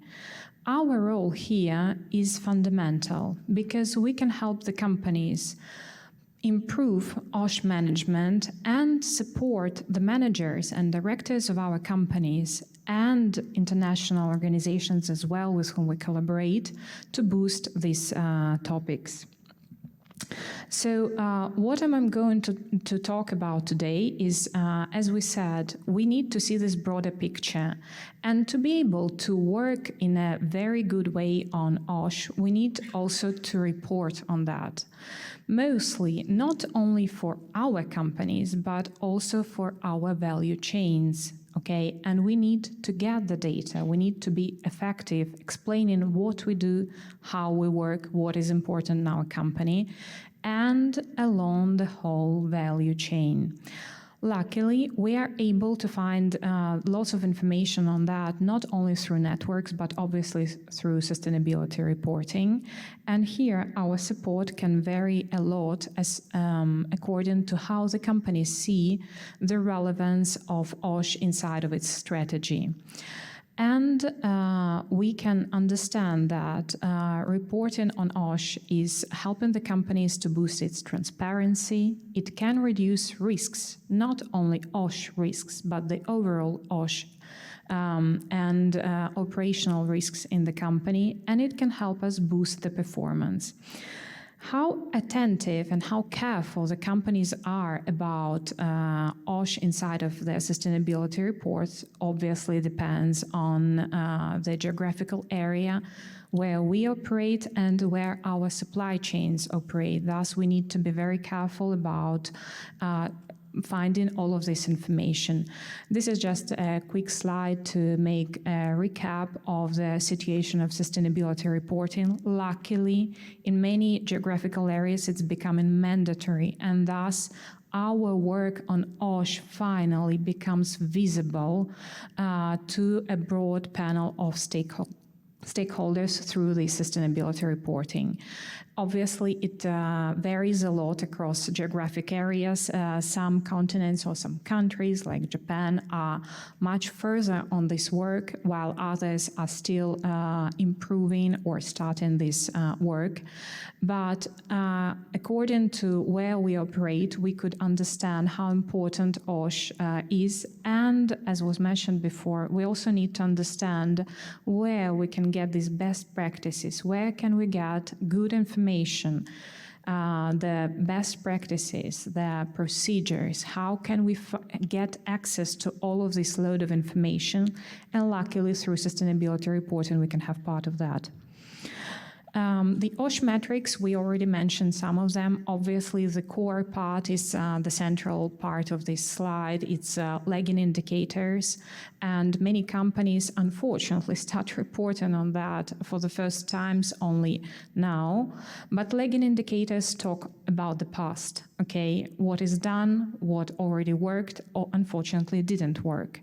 We can talk about leading indicators, so how we can be proactive about audits, about training, about safety observations, which is already good.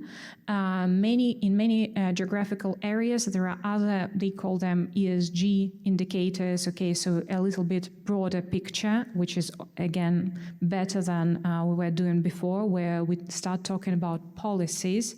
And it is very interesting because now with all of the sustainability reporting and sustainability data shared, we can get access to health and safety policies of international companies or of the small, medium enterprises that share this information, where we could find data that could be useful for our work to understand how to improve. We can start working on benchmarking. Benchmarking is one of the areas that before we started reporting and sharing the metrics on OSH was virtually impossible. We don't yet have a unique database globally, or at least for geographic area, where we could understand, according to my sector, to my industry, according to the size of my company, what is my position of my company, how well am I doing. Thanks to sustainability reporting, we could elevate our companies and start filling in the data in these databases. We already talked about well-being and all of the indicators that could be included. They are still the indicators, for example, as we mentioned before, for mental health and mental well-being are still pretty rare, unfortunately, and they should become one of the musts of reporting on the international agenda, while as compliance metrics, obviously, they are intended as done, but we know that very often there are lots of legal nonconformities that companies should be more transparent on, or at least how they're managing it. This said, this is, let's say, would be a standard baseline from which we should start working, not the area, not the final goal where we should get. I would like to tell you about an experience that I had in my career where we started thinking if lagging, leading indicators, ESG indicators were enough, and they were not enough for us because we wanted to go further. And so in the company, we implemented various management systems. We had like around 15 of them. And then we started working also on integrated management systems because otherwise it was like all audit after audit coming every day auditing something, and it has become a bit complicated. And then we were not content, and we wanted to go on, and we implemented one more management system, which is TPM, Total Productive Maintenance, which helped us to improve our operational excellence in the company. So TPM started, for those of you who don't know it, mostly oriented on maintenance of the equipment and how to prevent breakages of the equipment. But then it developed into a much broader picture, where we talk about how to reduce waste, any kind of waste in the company, waste of costs, waste of time, waste of materials, how to prevent non-conformities. TPM has 8 pillars, and we are going to stop on one of them, which is health and safety, and it is considered a foundational pillar. So what have we done? What can companies do inside of this pillar? Again, it's not only about ticking the boxes. It's not about obtaining certificates of having a management system or obtaining some award. It's about trying to understand how we can influence lagging and leading indicators in the company. And so what we did with one of the companies with whom I worked is trying to understand OSH riskiness of the company. We measured over 52 risks in the company and then made a huge Excel chart where we analyzed all of the areas of the company, saying what was the probability and gravity of occurrence of accidents. And then we obtained the sum of all of these numbers, okay, so multiplication and then summing all of the information, and we got a number. That was finally a starting point for us. It was a baseline because we decided that we want to reduce the riskiness of the company by half in 1 year and then continue working on that, orienting mostly on high-risk situations and then improving all the rest, because we didn't want to report on how many incidents we had, how many non-conformities we had. We wanted to report what we were doing, not to have any of those indicators reported at all. And so one of the areas of work was working on metrics, okay, trying to understand what was the overall riskiness and how quickly we are getting to reducing this number. This was one area of work. The second area of work was working with suppliers. As I said before, our supply chains are much vaster than our operations. And so involving suppliers in our work, contractors, is fundamental. For us, it was not enough that they were doing something on health and safety. We wanted to perform their operations according to our rules, even if our rules meant much more than legal compliance in our geographic area was required. And so we made a protocol to make the analysis of contractors and the guidelines for them. And we had another indicator of having 100% of all contractors respecting 100% all of our requirements. That was one of the other indicators that the companies could report to talk about their work. We talked about the third area of work that could be reported more inside also sustainability reports is we talked about leading indicators. For example, how many meetings we have inside of the company to talk about health and safety. Here we should know that obviously we must involve not only the top management and middle management, but involving workers.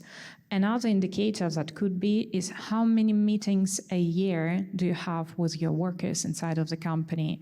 We made the goal of making an everyday meeting to share the concerns, to say how quickly we were getting to riskiness reduction, to contractor management, what were the situations, what were the interference, how could it be solved without not necessarily inserting all of this information databases, but finding the solutions immediately. All this integrated approach where health and safety pillar was fundamental, it was a foundational pillar of the work of the company, contributed to its operational excellence, to the part of management systems and to the reporting. Trying to connect the dots. What are the benefits of all of this work? Trying to understand that the OSH the responsibility of OSH specialists is not only doing our work, which is already a lot of work, is trying to contribute to a bigger picture, is trying to provide data to decision makers inside of the company, is trying to provide good data for sustainability reporting, talking about the policies, the work that we are doing, the achievements that we have had. Well, with all this, we can increase the transparency and the trust. We can have a data-driven approach and use also, as we were saying, there is already in artificial intelligence. We have lots of digital solutions that could be used to simplify our work, and we could boost our reputation. All this said, what are the conclusions that we could drive? So in everyday management, we have management systems that support health and safety and give us the possibility to, first of all, obviously reduce the probability that any incident in the companies or organizations where we work can occur. Secondly, we can have the continuous improvement, saying that being good is not enough. We need to improve day after day. What we do is important. And thirdly, providing robust data that is coherent with our objectives. All this helps the companies to be more trustworthy in everyday management, where we work with our employees in the company who feel safer, who feel heard, who feel that they are involved in our management processes. Then all of this, just to say and connected to the business, OSH metrics go also to ESG ratings. So better OSH management can help companies to get better rating. And this is for what regards the normal operations. And again, the better the data that we provide on what we do, the higher is the value that the company could have, part of the value, during merger and acquisition operations, because we contribute not only to what the company does now, but also how this value could be seen also from externally by investors.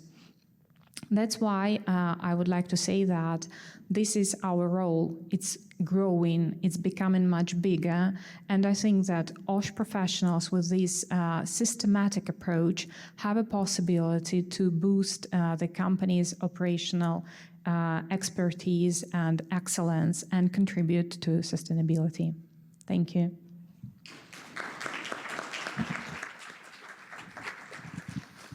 So, thank you, Katerina.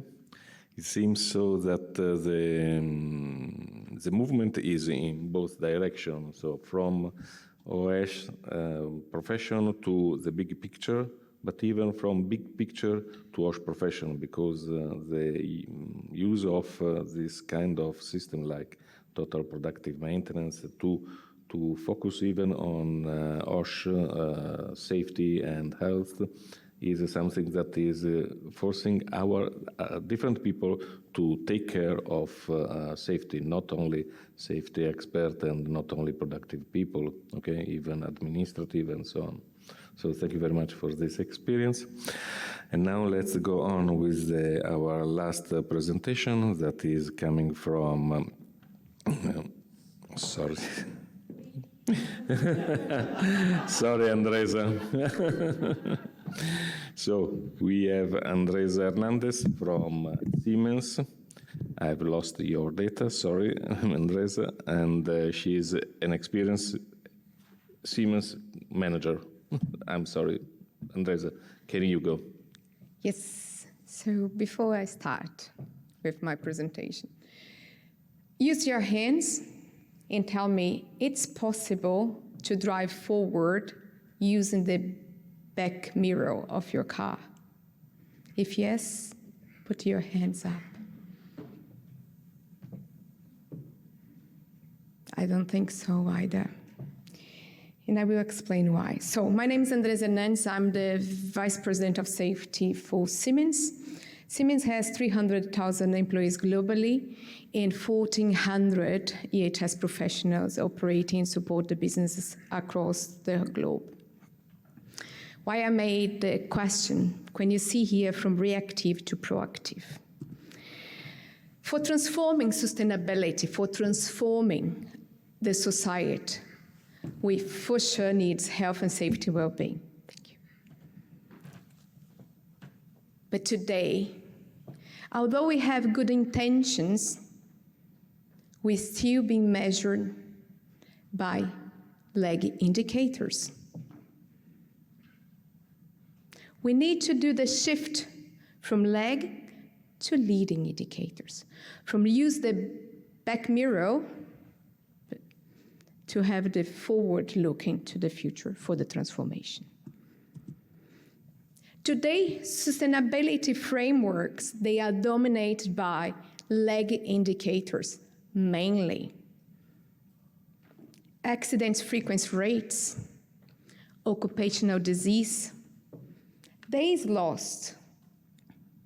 They are reactive, they are backwards looking,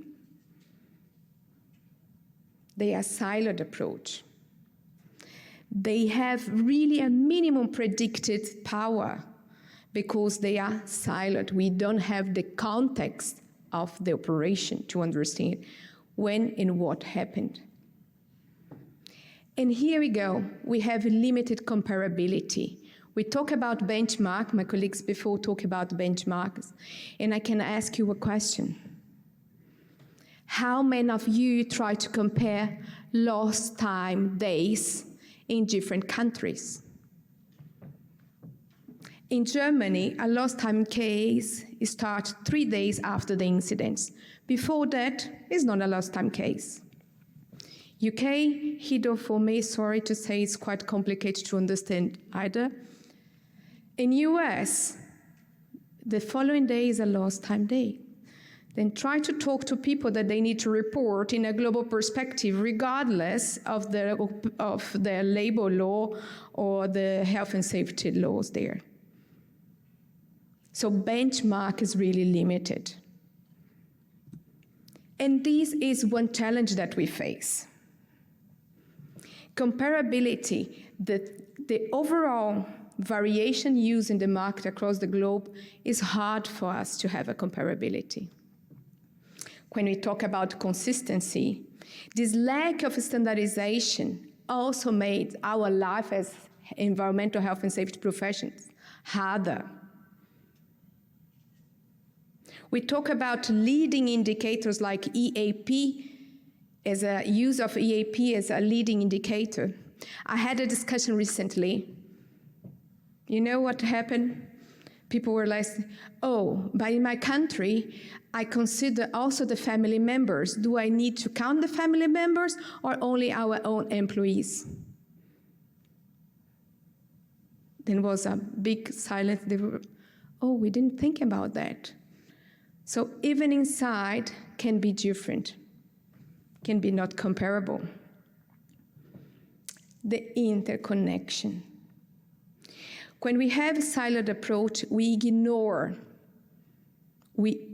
completely the complex system where we operate. A siloed view, input equal output, is not real. I'm a chemical engineer, and I pretty much know that if you put one thing in, it will not be the same thing out. You have reactions. You have a different environment. You have interdependencies.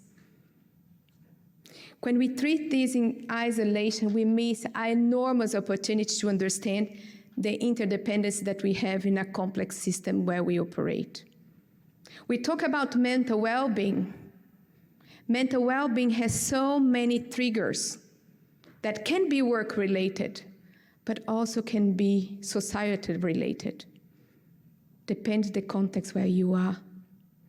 So why this is all important? Comparability will help us to have a benchmark, accurate benchmark, that can really help us to drive the consistency, the accountability to the business, to promote continuous improvement.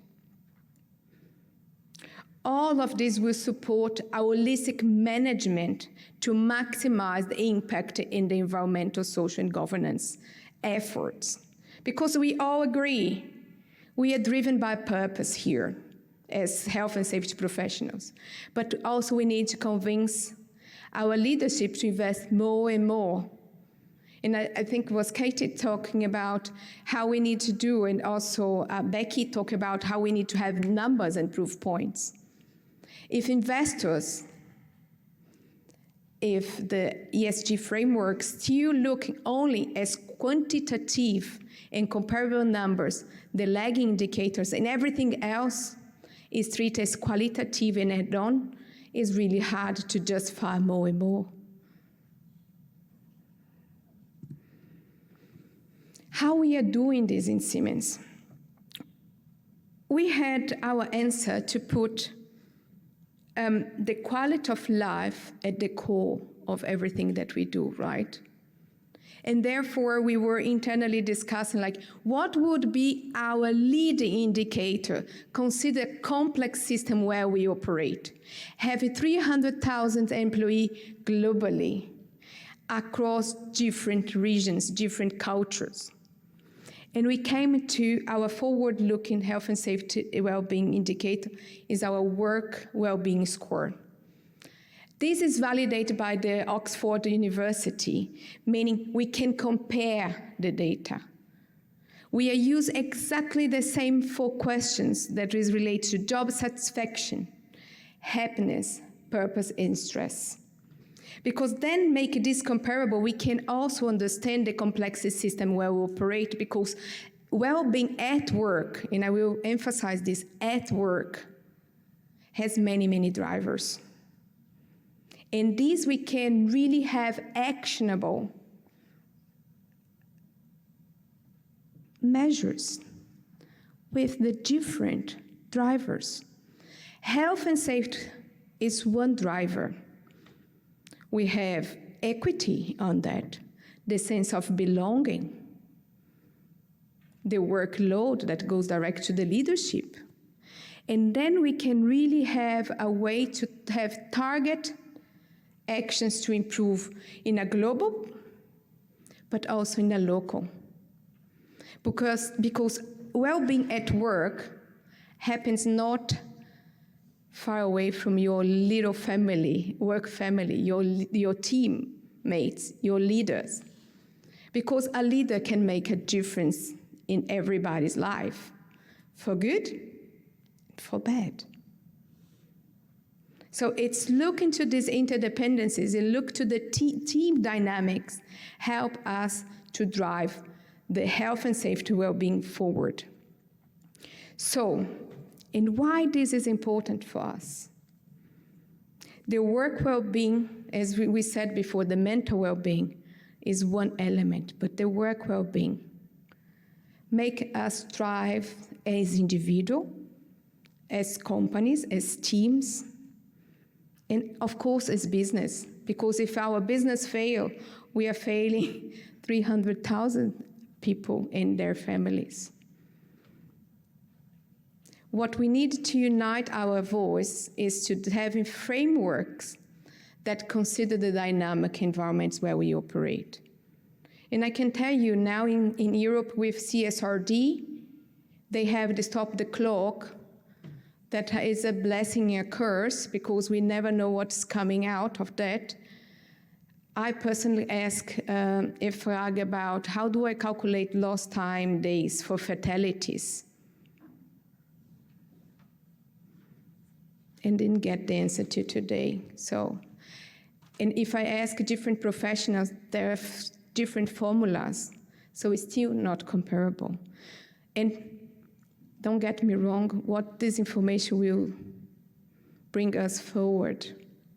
So us united as a voice to find common definitions, a standardized process that we can use to benchmark and to push our organization, our society, to a society that is healthy, safer, and with strong well-being for us, but special for the future generations. Thank you so much.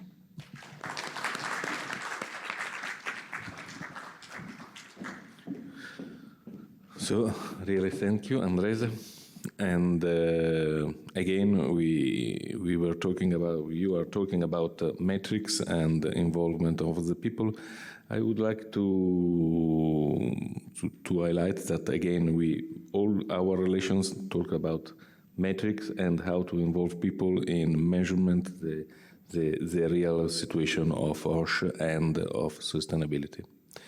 But before going on, before asking if there are questions, please remember that as you promised to me, you have to write down some ideas on the paper, and you cannot go out without giving at least one paper to Kelly. So please take note of your ideas, question, and suggestion, or even to highlight what is the best, most important topics that you have listened to our presentation today, because otherwise we have to stay here until you have finished. So I give you a couple of minutes to start writing. Everybody, even the staff can write.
Okay, you are still writing, so just some seconds more.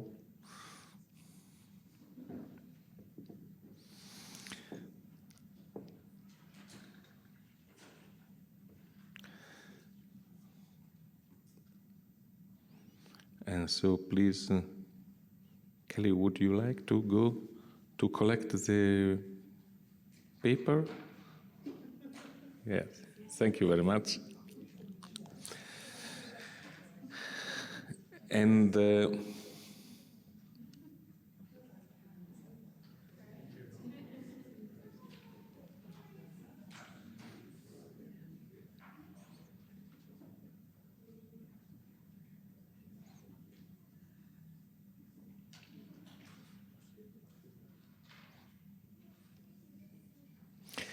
And while Kelly is collecting, is there any question to our speakers about their presentation? Anyone has nothing to ask? Okay, I have some question. First of all, Michel, you have talked about the climate as a driver and the importance of a positive reaction against a negative reaction. So, and the importance of innovation and the collaborative option. But this is idea. Do you have some kind of example of real situations that is leading us not only as idea for the future, but people, companies, or even government that are working in this direction at this moment? I know that is not an easy question. So, can you hear me? Okay. No, it's a great question, though. And one that comes to mind, we do work with different sectors, and one sector that we're working with is utilities. And within the utilities organization, obviously climate change, heat stress is a very big challenge and very big concern. So we've done some best practice sharing within the sector on various types of technology that have been used for heat stress reduction. So I don't think it's anything, I'm not sure how innovative it is because most of you likely would be aware of it, but they've been good about providing wearable devices for their employees to wear that help to monitor sweat and evaporation and indicators of dehydration. And a lot of the wearables will provide some sort of early detection if you are getting, close to heat stress, if your core body temperature is rising. And it has reminders, basically, to help people understand you need to take a break, you need to go rest for a certain amount of time, you need to drink some water and basically recuperate before you go back out. And I know a lot of that same technology is being used in construction and agriculture as well. Okay, thank you. Thank you very much. And Caterina, you talked about total productive maintenance and as a possible tool to support the integration between OSH approach and business approach, I would like to say. And can you tell us something a little bit more detailed about this typical approach? Sure, thank you for your question. Let's say that I would never advise a TPM approach for a company that is not already mature for management of processes and that does not have any management system at all. Because TPM could be a pretty big disaster if implemented not correctly. So in this area, once the company understands that it can manage this challenge and starts working on TPM, obviously the EHS pillar should start immediately.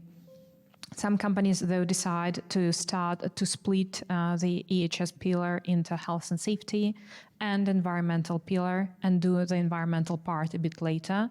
This could be a solution, but again, as we have seen very often, many of the topics of environment and health and safety are so intertwined that we could just do the work immediately instead of doubling the work and then getting back to some maybe data that could be that could go both to health and safety and environment. For example, the hazardous substances management, one of the most critical situations, for example, also for the companies that have a high risk of chemical substances usage.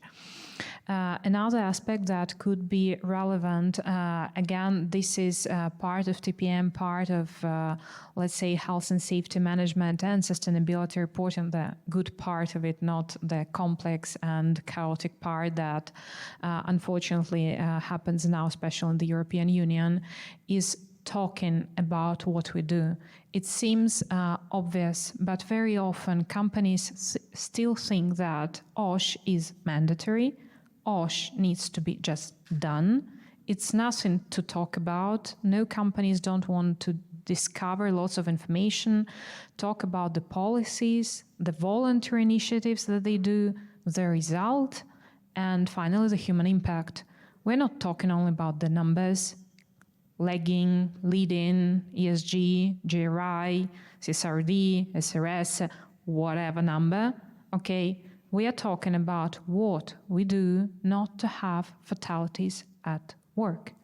And thus, good stories, what worked, what really works for us, what results have we achieved, the stories of people who participated in these projects, not just single cases, but teamwork, and discuss these projects inside of the company, share it, benchmark if possible, participate at least at industry meetings where we can share this information, and report it at least through sustainability reporting or whatever tool you prefer to use, is a good thing, because it is not just mandatory. It's not about the number. It's the whole story of our work that should go there.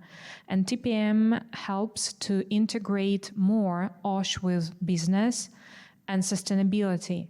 And business could be integrated. So as OSH professionals, we could just simplify, lean this process and try to provide the data and the information and the stories that go to all of these directions. Thank you. And then there is one question special for you. As Vice President of Safety in Siemens, and you worked for Siemens in this position for many years, and you have, of course, a broad vision about the situation, a very large vision. So you see the big picture about Siemens. And could you explain us how you get to the work well-being score? I mean, what is the story behind it? Because I think that you have developed this perhaps in one country and then tested it in another country, or you did a group. Could you tell us how you manage it? Because for young people, it's interesting to understand which story is there beyond. Okay. So, good question. So, how did we implement the work well-being score? So, no, we didn't do any pilot in a country. We were discussing how to find a leading indicator that take into consideration the people centricity, put the people at the core, the quality of life of the people at the core. Sorry, but exactly, when you say we discussed, we who? We discussed, of course, always start in the health and safety environmental leadership, yeah, with the experts. But afterwards, we need to go to the board. So the work well-being score is I would say, it's our ESG ambition published. If you go to the Siemens site right now, you will see this is related to our degree target. Degree is just acronym to decarbonization, employee. There is a lot of blah, blah, blah on that topic, so that I always forget all the letters, what means that. But the most important is the board approved indicator. Yeah, of course, we are the experts. So I'm the expert, together with my team, to consult the board and what this is about. But to start with a group of people that said, okay, what is our purpose and what we do to drive the company forward? So people centricity is part of our company strategy. So one of our priorities in Siemens is technology with purpose, is empowered people, customer centricity. There's another one that I forgot. But for us, the empowered people is one element, and we connect this quality of people at the core, and then we start, what is the indicator? So we didn't do any pilot. You asked me about pilot. No pilot, because we went to, I would say, validated, academia validated indicator. The work well-being score has been studied by the Oxford University in their well-being Institute, and we approach this with a validated approach with data published in check for different academias. Yeah. And this was the way that we present also to the board, that we didn't want to create our own score, our own measure that is not comparable afterwards. And Professor Deneuve, that is leading this research in the Oxford University, has been publishing the New York Times, so in the Financial Times, in the World Economic Forum. So it's a validated and solid research with thousands of data that we can really use and make this comparable. So again, start with us, health and safety professionals, with strategic foresight, having people at the core, aligned with our company priorities, validated and approved by the board, and the board presented this in June, and this is available in our website, so in our intranet, as our environmental, our ESG, so environmental, social, and governance commitment to the society. Thank you very much. So, there is a question there.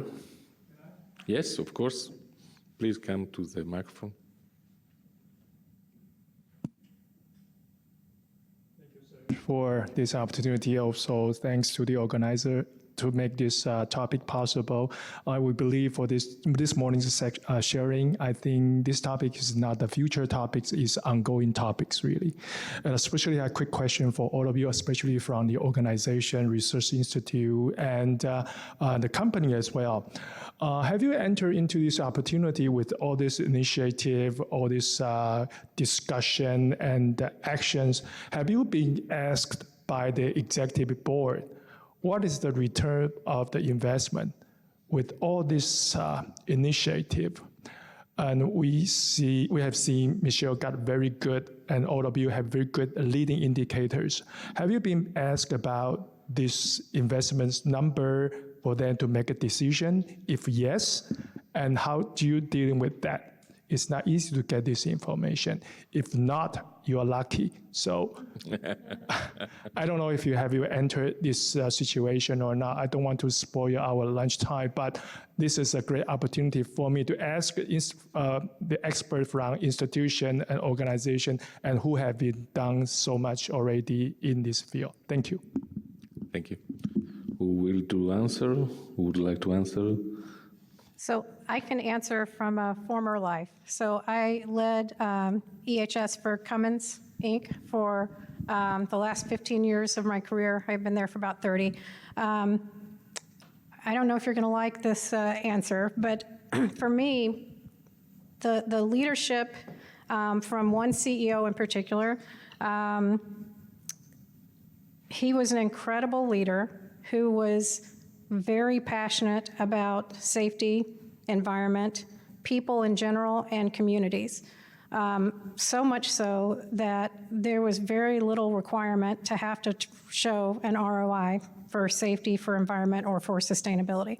So if there was a project that made sense, if we could show that it was going to protect people, if we could show that it was going to improve life in a community, if we could show that it was going to help protect the environment, we were fortunate that we could move forward with it for the most part. So I don't have as much experience with having to do that. Again, I was very fortunate to have a CEO who made my life very easy by doing that.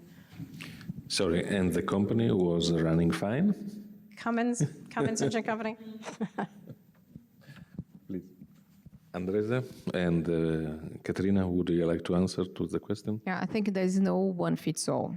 Yeah, there are projects that we need to present the return of investment and why we are doing that, and there are others that it's crystal clear for them the impact. If I talk about the work well-being score, for them it's crystal clear that we need people that are healthy and safe with strong well-being to perform, to generate ideas, creativity, and it's pretty much aligned with our company priorities. If I come to say I need to change a machine in a plant, I need to explain why I need to change this machine, yeah? So sorry to say that there's no one answer. So there are moments that I need to have a huge database, why I need to change one machine in one plant, and there are others that is just straightforward, crystal clear, and there are topics that we cannot immediately calculate the impact because it's too complex, and they understand that, yeah. Especially when you get the drivers. What are the drivers from the work well-being? It's not only health and safety, it's equity, it's belonging, it's leadership. How do you measure leadership? So, and they are pretty straightforward and open-minded in this topic. Katerina? It's a very good question because this is something with what I'm struggling a lot in my work, not only for OSH data, but very often for ESG data in general, even for reporting, which is like pretty common, but again, it's a problem. Just to give you a couple of examples, when we had already lots of data, so this was measurable, we could explain how some of the leading indicators could contribute to reduce some costs later. Let me make an example. We decided to make the pre-assessment of all of the equipment that we were introducing in the factory, to analyze it from health and safety point of view beyond legal compliance. What could be sufficient? For us, sufficient was not 100% safe, and we understood that some of the producers of the equipment did not really follow all of the norms. They followed them pretty well, maybe 80%, 90%. We wanted 100%. We didn't want unsafe equipment to enter in the company.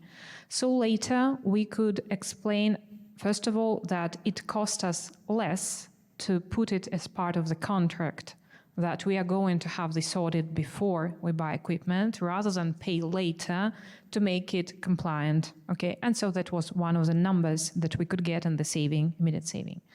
Unsafe equipment could bring to incidents, so we could analyze with the TPM exactly, okay, how many breakages were there according to different types of equipment, and thus the equipment that was safer had fewer breakages, okay, obviously if it was the same production. So again, we could have another number. The quantity of meetings, trainings, communication, etc., didn't give any number, didn't give any reduction, or could not be reported in some good way, easy way. It could go to ratings, internal ratings inside of our company that we had, and so our company became a pilot project for the multinational with whom we collaborated, for which we were making part. This gave us major value, not direct value. I couldn't say that I do TPM, so I gain this number of money. I do TPM, I do management systems, I gain more funding to do these projects. Okay, so I could explain it that way. But unfortunately, one of the reasonings that often comes, who makes me gather all this data if I'm not convinced to gather this data? Because if you say, I do TPM, what does it bring? Okay, give me the number. I don't have the number. Okay, nobody has the number. This is one of the most difficult parts of the work, not only TPM itself, but in general, health and safety, and sustainability, which is even worse. Because when we talk about like a broader picture, we're talking about climate change. Lots of companies don't even consider this data, not only from health and safety point of view, from the operational point of view. Many agricultural companies don't even think that they're not going to have water in a couple of years, and they're going to stop. Okay, so this part, what we can do, getting back to OSH and sustainability, broader sustainability, we can provide more data on that, but sound data, robust data, not our opinions, but robust research. So sharing the information, explaining, can you see these statistics? Can you see this report? Can you see this publication? Okay, and inform direct our management on that.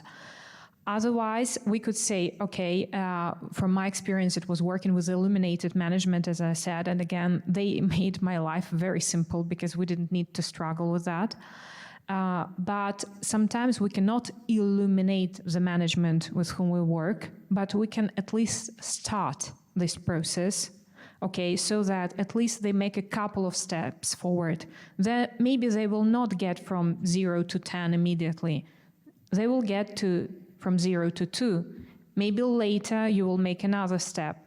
It requires so much patience, okay? And again, here, one of the things on which we're working with Francesco is networking. Your management, if it doesn't believe in that, take your management, bring it to another company, make them talk with companies like Siemens, show why they do it. Make one hour conversation, make the tour of these companies who are so advanced, okay, and organize a meeting, 15 minutes, 20 minutes with at least somebody from above and make them talk between them and say, do you believe in that? Yes, why? Okay, so that it's not you who is from a little bit under explaining the situation, it's the peers who talk between themselves and they say, okay, I did it. It was useful. You're not going to get this result immediately. You will get it a bit later, but you will get it. Thank you very much. Was okay with the answer? Okay. Other question? Yes, please. Maybe add a little discussion, because I think from the health perspective, Amir Wolf, an occupational environmental medicine physician, been in Israel and also the US.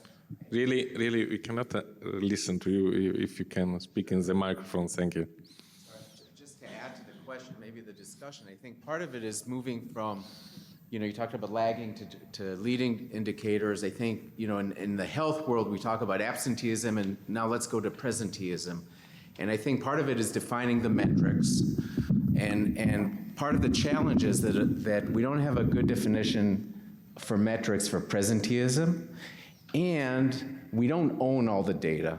So I know in a lot of multinational companies, I've worked for Monsanto in the past and Ford, Corteva, is that some of the presenteeism and the health statistics sit with human resources or disability.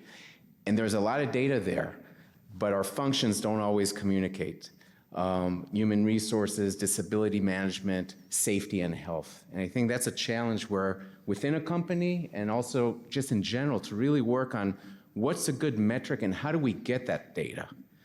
Human resources has all kinds of data about disability and lost time in terms of the cost of medical care. It's also personal, not just all work related, but that's part of the picture when you're looking at the health of an organization.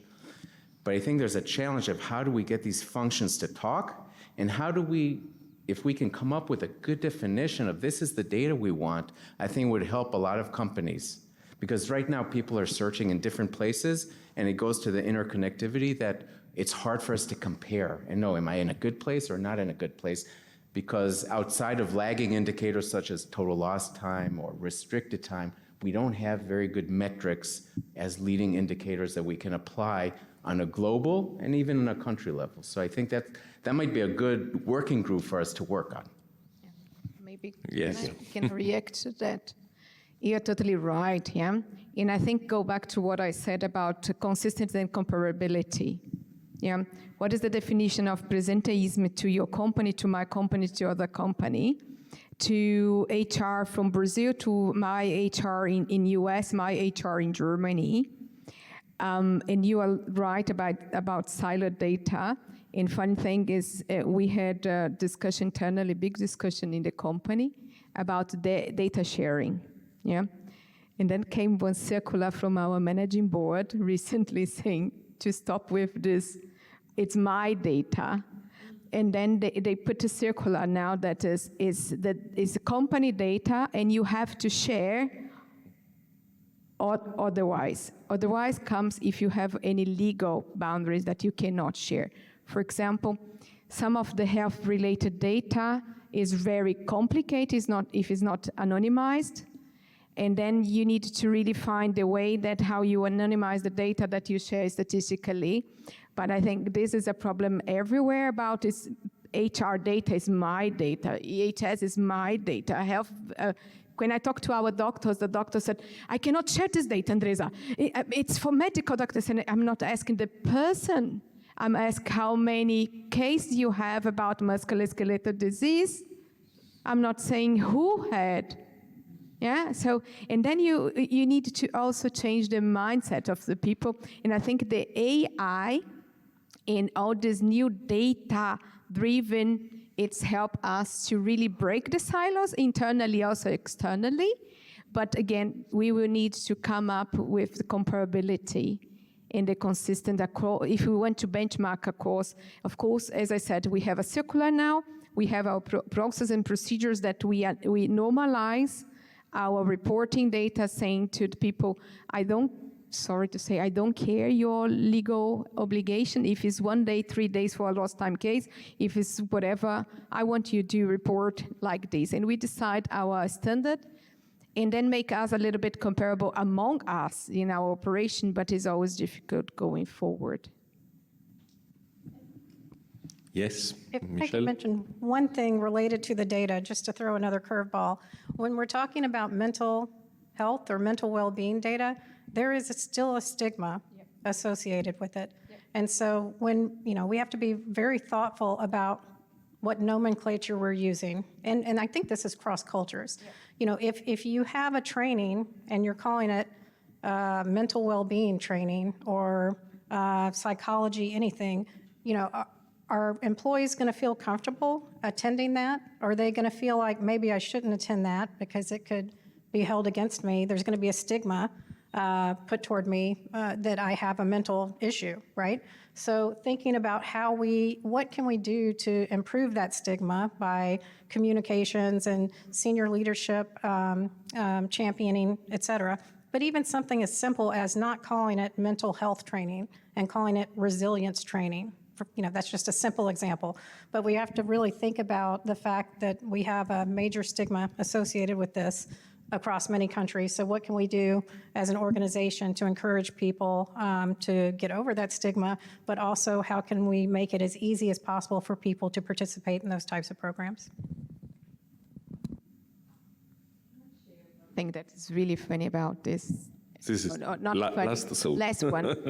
We had a big campaign about stigmatization and so on. So I think we are pretty good nowadays. Our leadership talk openly about that. But you have cultures, and we have in Mexico a very macho culture, yeah. And it's really hard for our male colleagues to go to EAP. We have psychologists inside our facilities, and one of our locations very creatively create a way that you go in, nobody see that you went in and that you went out, so that keep completely silent, and then it's a lot. Can you talk about the psychologists there? The number of male colleagues asking for help increase a lot, and just because they create a way that they feel safe and not be shame of looking for help, and because it's a culture thing. So, we are very creative also as individuals, right? So thank you very much. I think that our time is finished. And I would just like to ask to Kelly, how many papers do you collect? Because this is the number of people that can go out. Okay, perfect. So thank you very much, and thank you to the speakers.